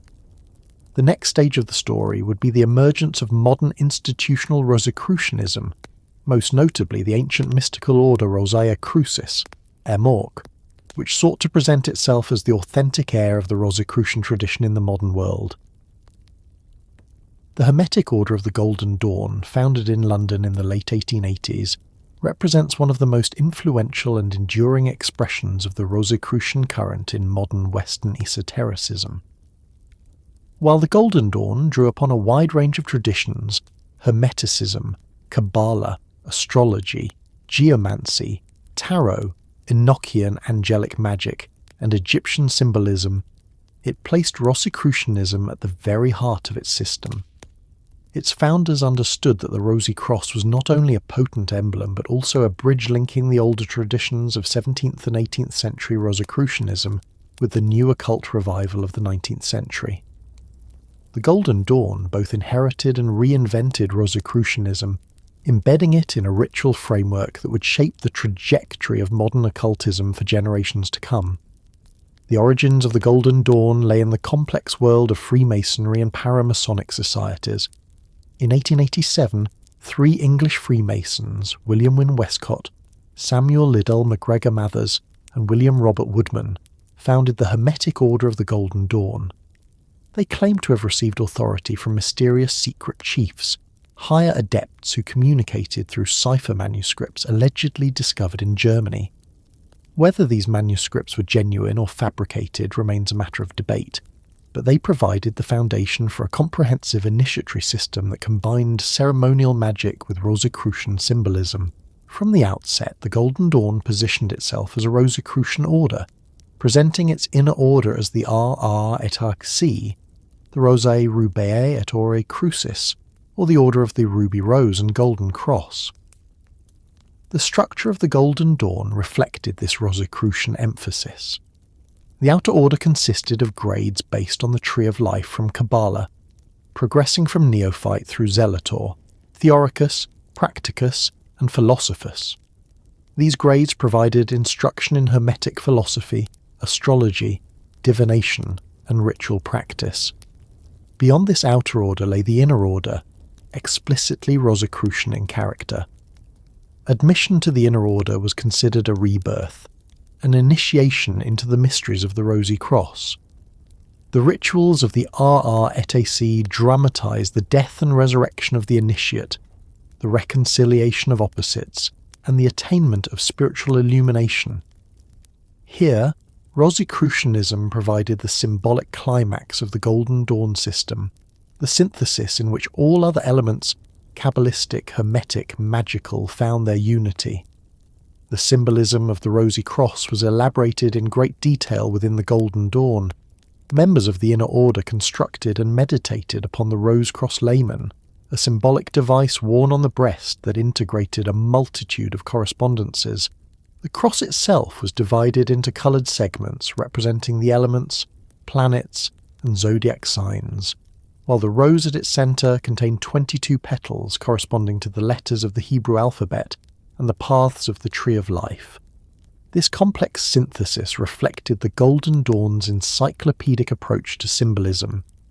Every element of Western esotericism was integrated into the Rosy Cross, making it a true emblem of unity. For initiates, the lamen was not merely an ornament but a map of the cosmos and of the soul, a tool for meditation and magical work. The Golden Dawn's Rosicrucianism was also practical, not merely symbolic. The rituals of the inner order involved elaborate ceremonies of purification, consecration and illumination. Initiates participated in alchemical allegories, symbolic death and resurrection, and the invocation of divine names. The goal was the transformation of the initiate into a perfected being, an embodiment of the Rosy Cross who had reconciled the opposites of spirit and matter, light and darkness, male and female. This transformative emphasis echoed the alchemical and mystical dimensions of earlier Rosicrucianism, but in the Golden Dawn it was systematized into a coherent ritual curriculum. The intellectual framework of the Golden Dawn also reflected Rosicrucian themes.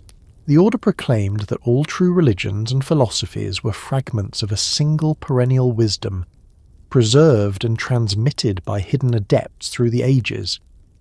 This idea of a prisca theologia, or ancient theology, had been central to the original Rosicrucian manifestos and was revitalized in the Golden Dawn.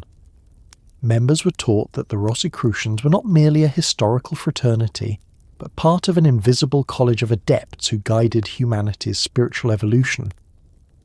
This belief in hidden masters paralleled Theosophy's doctrine of the Mahatmas, showing the shared cultural context of the occult revival.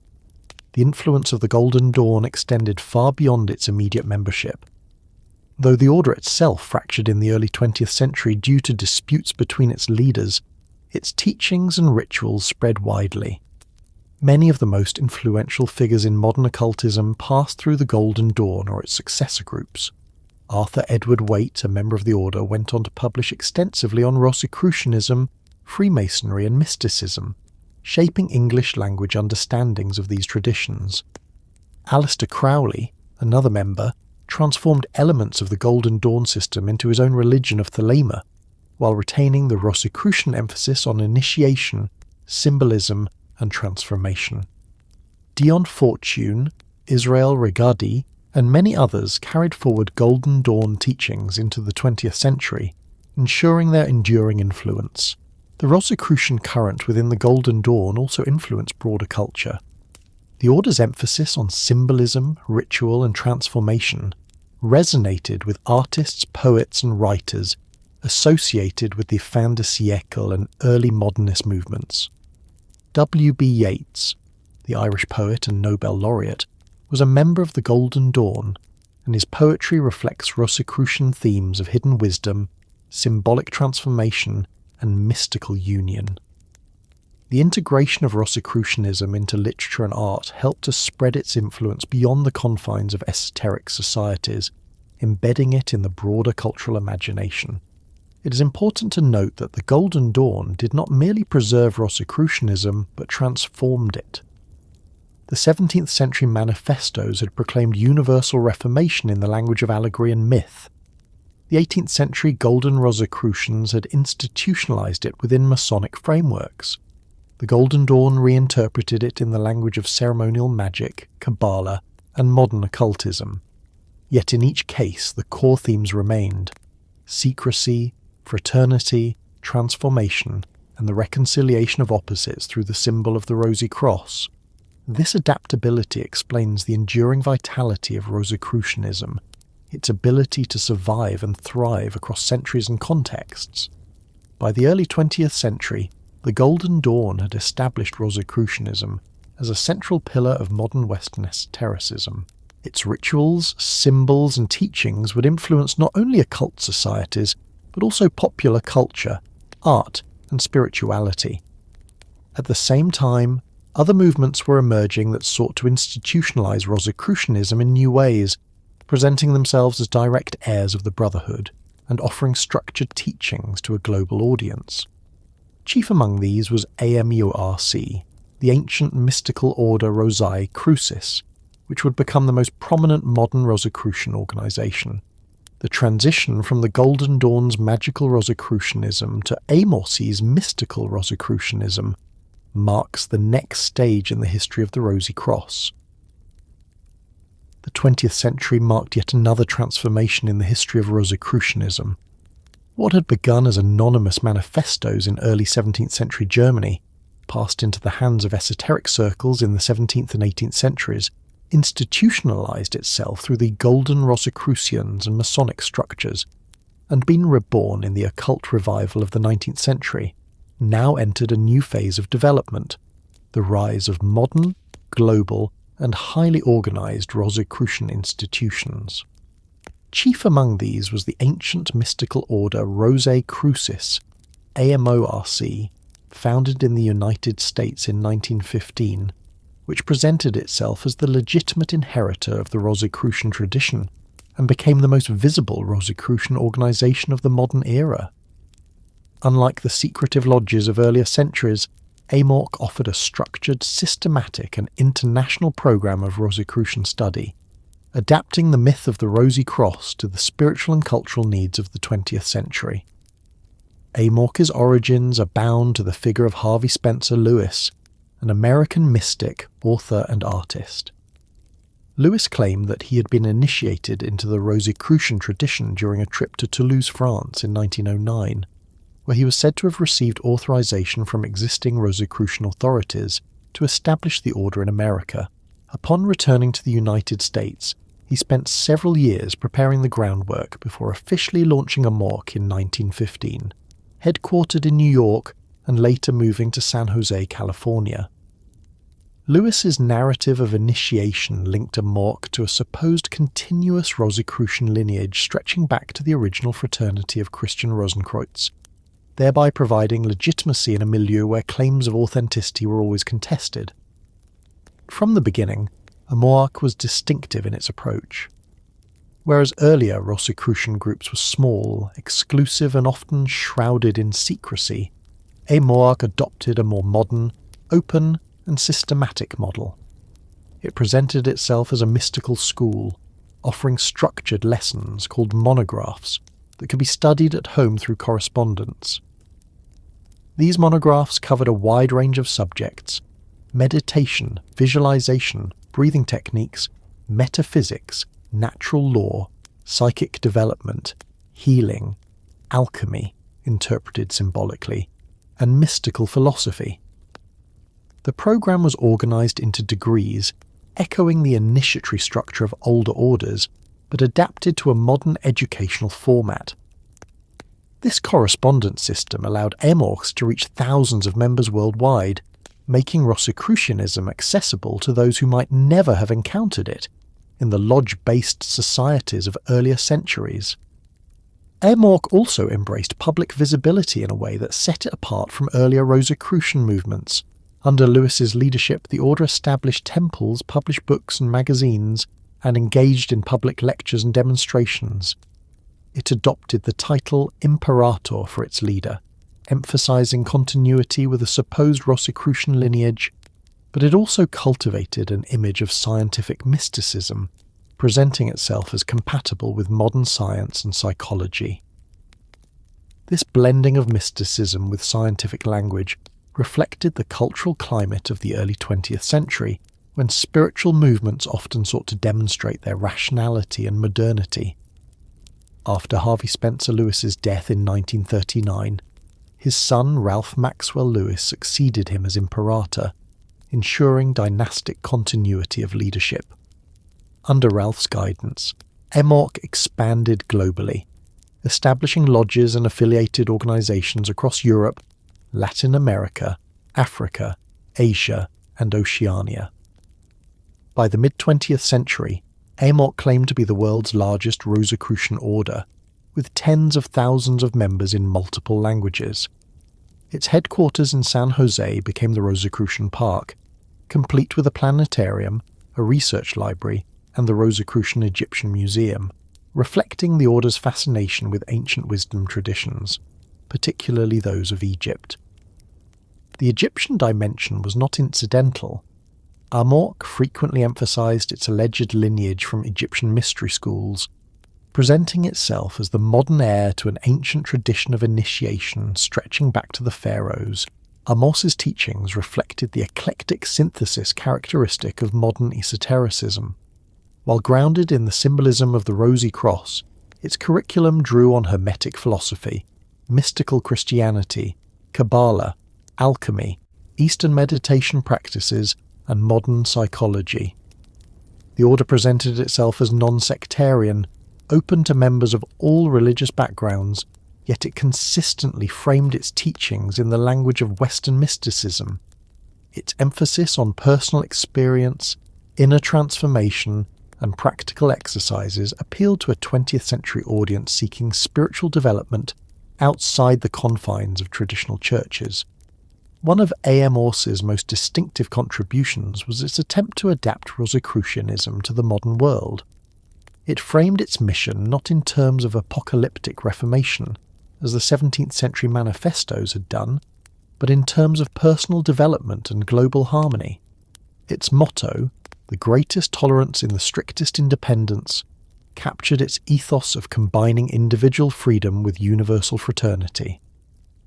Amorc spoke the language of peace, science, and enlightenment, presenting itself as a spiritual movement aligned with the progress of humanity. In this way, it mirrored the aspirations of the original manifestos while reshaping them for a new century. Amorc also became a prominent player in the competitive world of modern Rosicrucianism. The 19th and 20th centuries saw the proliferation of groups claiming Rosicrucian lineage, some linked to Freemasonry, others to Theosophy, still others emerging independently. Amorc distinguished itself by its organisational strength, global reach, and systematic curriculum. Yet its claims of authenticity were frequently contested by rival orders, such as the Societas Rosicruciana in Anglia, SRIA, which limited membership to Christian Masons and traced its roots to the mid-19th century, or the Kabbalistic Order of the Rose plus Cross in France. These rivalries reflected the enduring ambiguity of Rosicrucian identity. Was it a historical fraternity, a mystical current, a Masonic system, or a modern esoteric school? Amorc answered by embodying all of these aspects while emphasizing its modernity and accessibility. The public face of Amorc also provoked criticism. Skeptics accused it of commercializing esotericism, pointing to its correspondence courses and membership fees as evidence of a quasi-business model.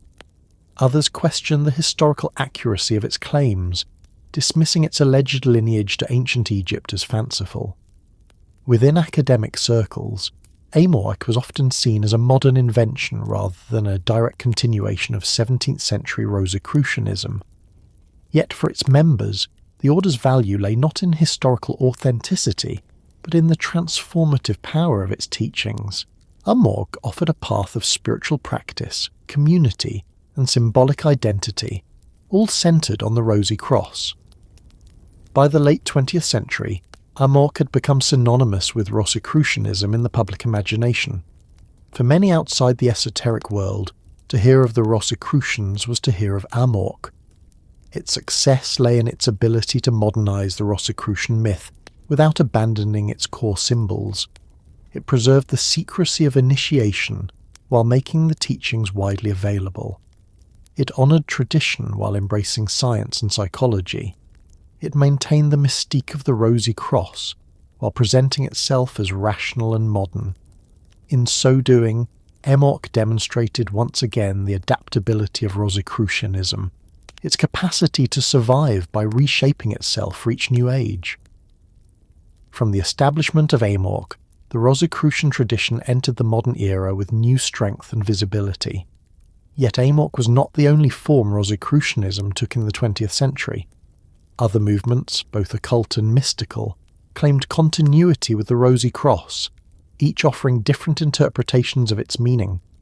The next stage of the story examines these 20th century movements in their diversity, showing how the Rosicrucian current branched into multiple expressions, from esoteric orders to mystical schools, all carrying forward the symbol of the rose and the cross into a new millennium. In the contemporary era, Rosicrucianism continues to live on, not only within organised societies and esoteric traditions, but also in the wider sphere of popular culture, where its symbols and myths have become part of the shared imagination of the modern world. The rose and the cross, the hidden fraternity, the promise of secret wisdom guiding humanity, all of these motifs have endured, reshaped for an age of global communication, digital networks, and cultural pluralism. Rosicrucianism today is both a living esoteric current, with active societies teaching initiatory systems and mystical practices, and a cultural phenomenon invoked in novels, films, music, and online forums. Its survival into the 21st century testifies once again to the adaptability of the Rosy Cross, a symbol that has never been confined to any single form, but has continually renewed itself according to the needs and fascinations of each age. Within esoteric circles, Rosicrucianism remains highly active. Organisations such as the ancient mystical order, Rosicrucis, AMORCS, continue to function worldwide, offering structured teachings in mysticism, meditation, and esoteric philosophy. AMORCS's international reach, with lodges and correspondence courses in multiple languages, has ensured that Rosicrucianism remains accessible to seekers across the globe.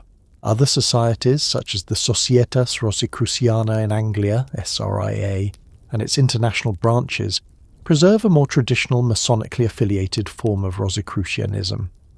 These groups emphasise Christian mysticism, ritual and scholarship, often limiting membership to Freemasons but presenting themselves as guardians of a more historically continuous tradition. Beyond these major orders, numerous smaller groups, independent lodges, and esoteric schools claim Rosicrucian heritage, each offering their own interpretations of the Rosy Cross. This diversity reflects the perennial ambiguity of Rosicrucian identity. Is it a mystical school, a Masonic order, a Christian fraternity, a universal philosophy, or all of these at once? The contemporary Rosicrucian landscape is also shaped by the broader currents of modern spirituality. The 20th and 21st centuries have witnessed the rise of New Age movements, neo-paganism, and alternative spiritualities, all of which intersect in varying degrees with Rosicrucian motifs. The Rosicrucian emphasis on personal transformation, inner illumination, and harmony with cosmic law resonates with modern seekers drawn to meditation, holistic healing, and spiritual self-development. Many of AMORC's teachings, for example, emphasize visualization, breathing techniques, and psychic exercises, practices that align with the interests of New Age spirituality, while grounding them in a Rosicrucian framework. In this way, Rosicrucianism has positioned itself as both a custodian of tradition and a participant in contemporary spiritual culture. At the same time, Rosicrucianism has become a fixture in popular culture, often in sensationalized or fictionalized forms. Novels and films that deal with secret societies, hidden wisdom, and conspiracies frequently invoke the Rosicrucians alongside the Freemasons, the Templars, and the Illuminati. The Rosicrucians appear in works ranging from romantic novels of the 19th century to modern thrillers such as those inspired by the Da Vinci Code.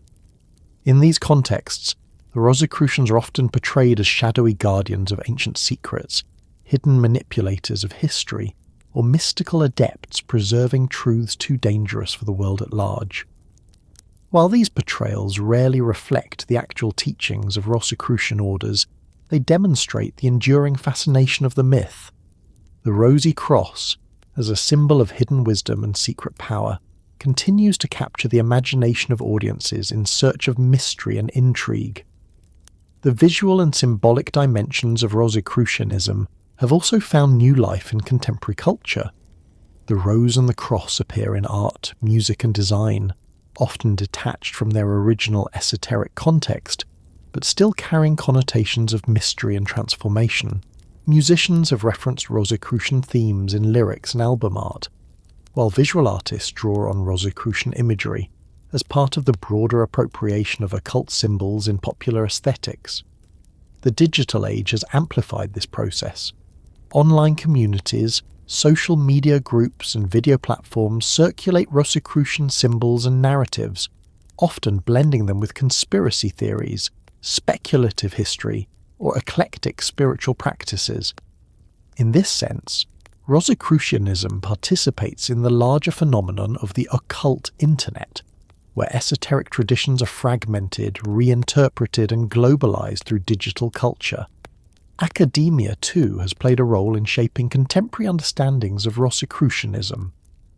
Historians of esotericism, working since the late 20th century, have studied the Rosicrucian manifestos, the Golden Rosicrucians, and the 19th century revivals with increasing rigour.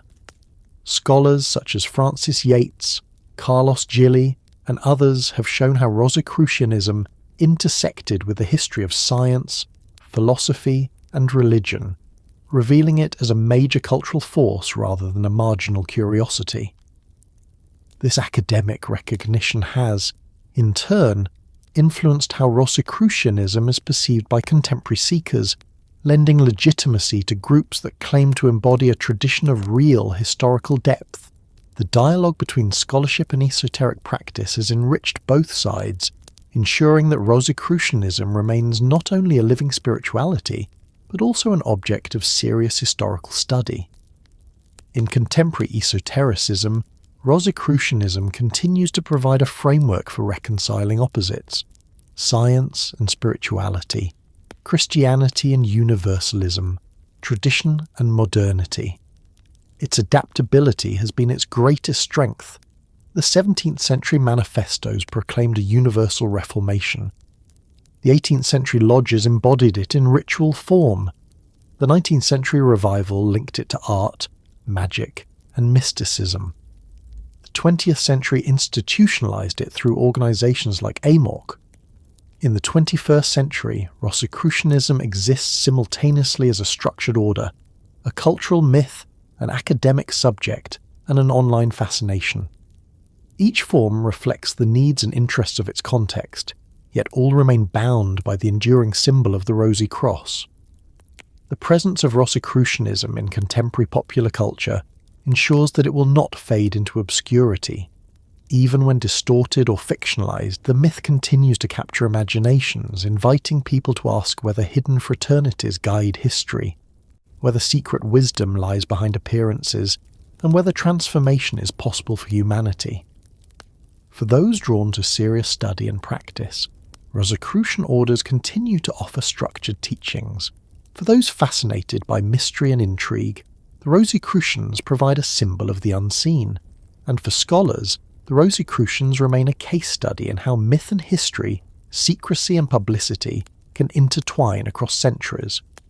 From its beginnings in the manifestos of 1614 to its presence in 21st century books, films, lodges and websites, Rosicrucianism has demonstrated a unique resilience.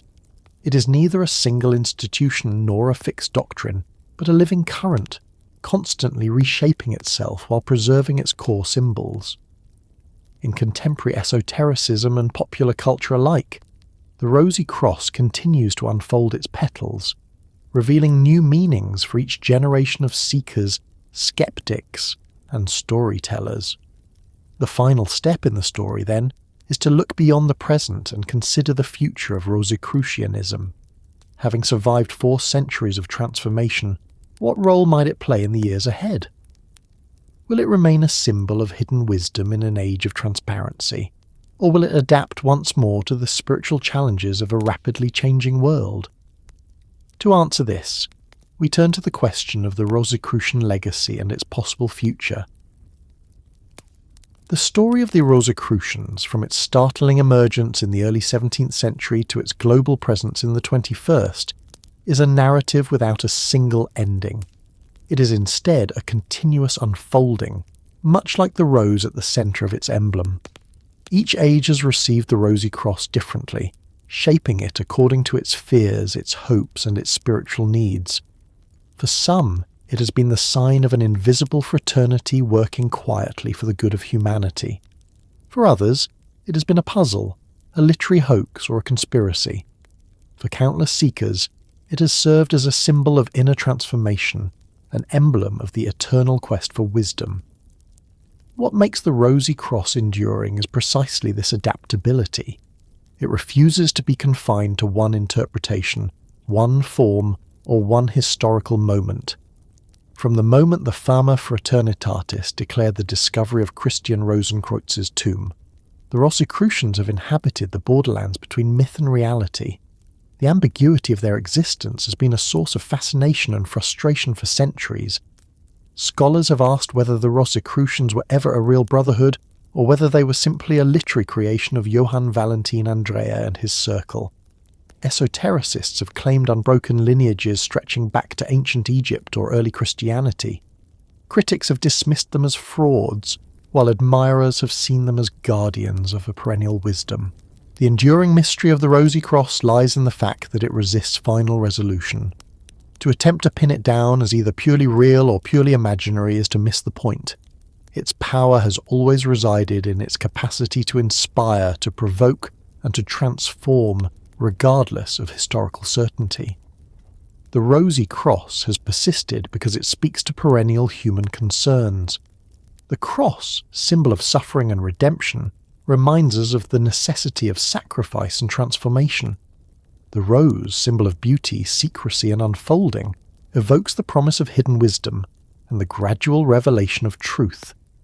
Together they embody the paradox of human existence, pain and beauty, death and renewal, concealment and revelation. This paradox cannot be resolved once and for all. It must be lived, contemplated, and renewed in every generation. That is why the Rosicrucian myth has survived wars, revolutions, rationalist critiques, and modern skepticism. Its core symbol addresses the human condition at a level deeper than doctrine, appealing to imagination, intuition, and aspiration.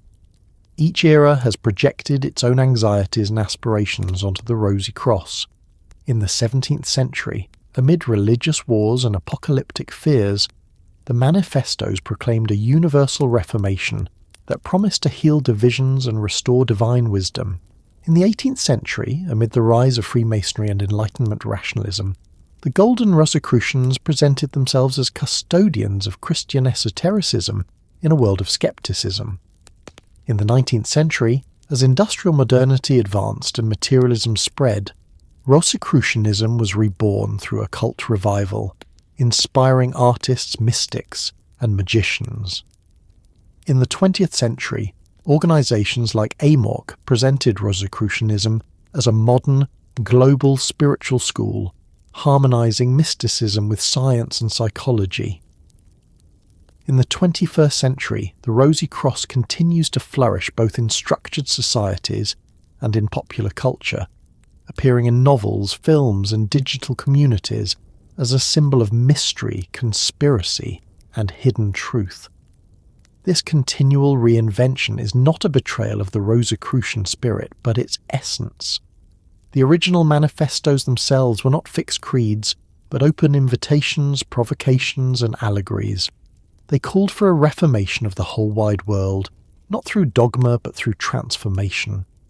They invited the worthy to seek, not by providing direct instructions, but by igniting imagination. This openness has allowed Rosicrucianism to become a living current rather than a fossilized doctrine. Each new generation can take up the Rosy Cross, interpret it in its own way, and find in it a mirror of its own search for wisdom. The enduring mystery of the Rosy Cross also lies in its invisibility. Unlike churches, states, or academies, Rosicrucianism has never had a single centre, authority, or institution. Even in the 20th century, when groups like AMORC achieved remarkable visibility, rival societies arose to contest their claims, reminding us that the Rosy Cross resists monopoly. Its invisibility is not merely a lack of evidence, it is part of its power. The Rosicrucians have always been present but unseen, a fraternity whose influence is felt, but whose membership cannot be definitively proven. This ambiguity preserves the mystique of the tradition and ensures its survival. Invisibility protects it from final capture, allowing it to remain open to the imagination. At the same time, the Rosicrucian tradition has left undeniable marks on culture. Its imagery has shaped literature, art, music, philosophy, and science. Its ideals of hidden wisdom and universal reformation have inspired secret societies, mystical orders, and spiritual seekers. Even its critics, from enlightenment philosophers to modern skeptics, have helped to sustain the myth by engaging with it, whether to refute or to reinterpret. The Rosy Cross, like a shadow cast across centuries, has been woven into the intellectual and spiritual fabric of the West, never entirely visible yet always present. As we consider the future, the Rosicrucian mystery seems poised to endure. In a world dominated by technology, globalization, and rapid change, the hunger for meaning, transformation, and hidden wisdom remains as strong as ever.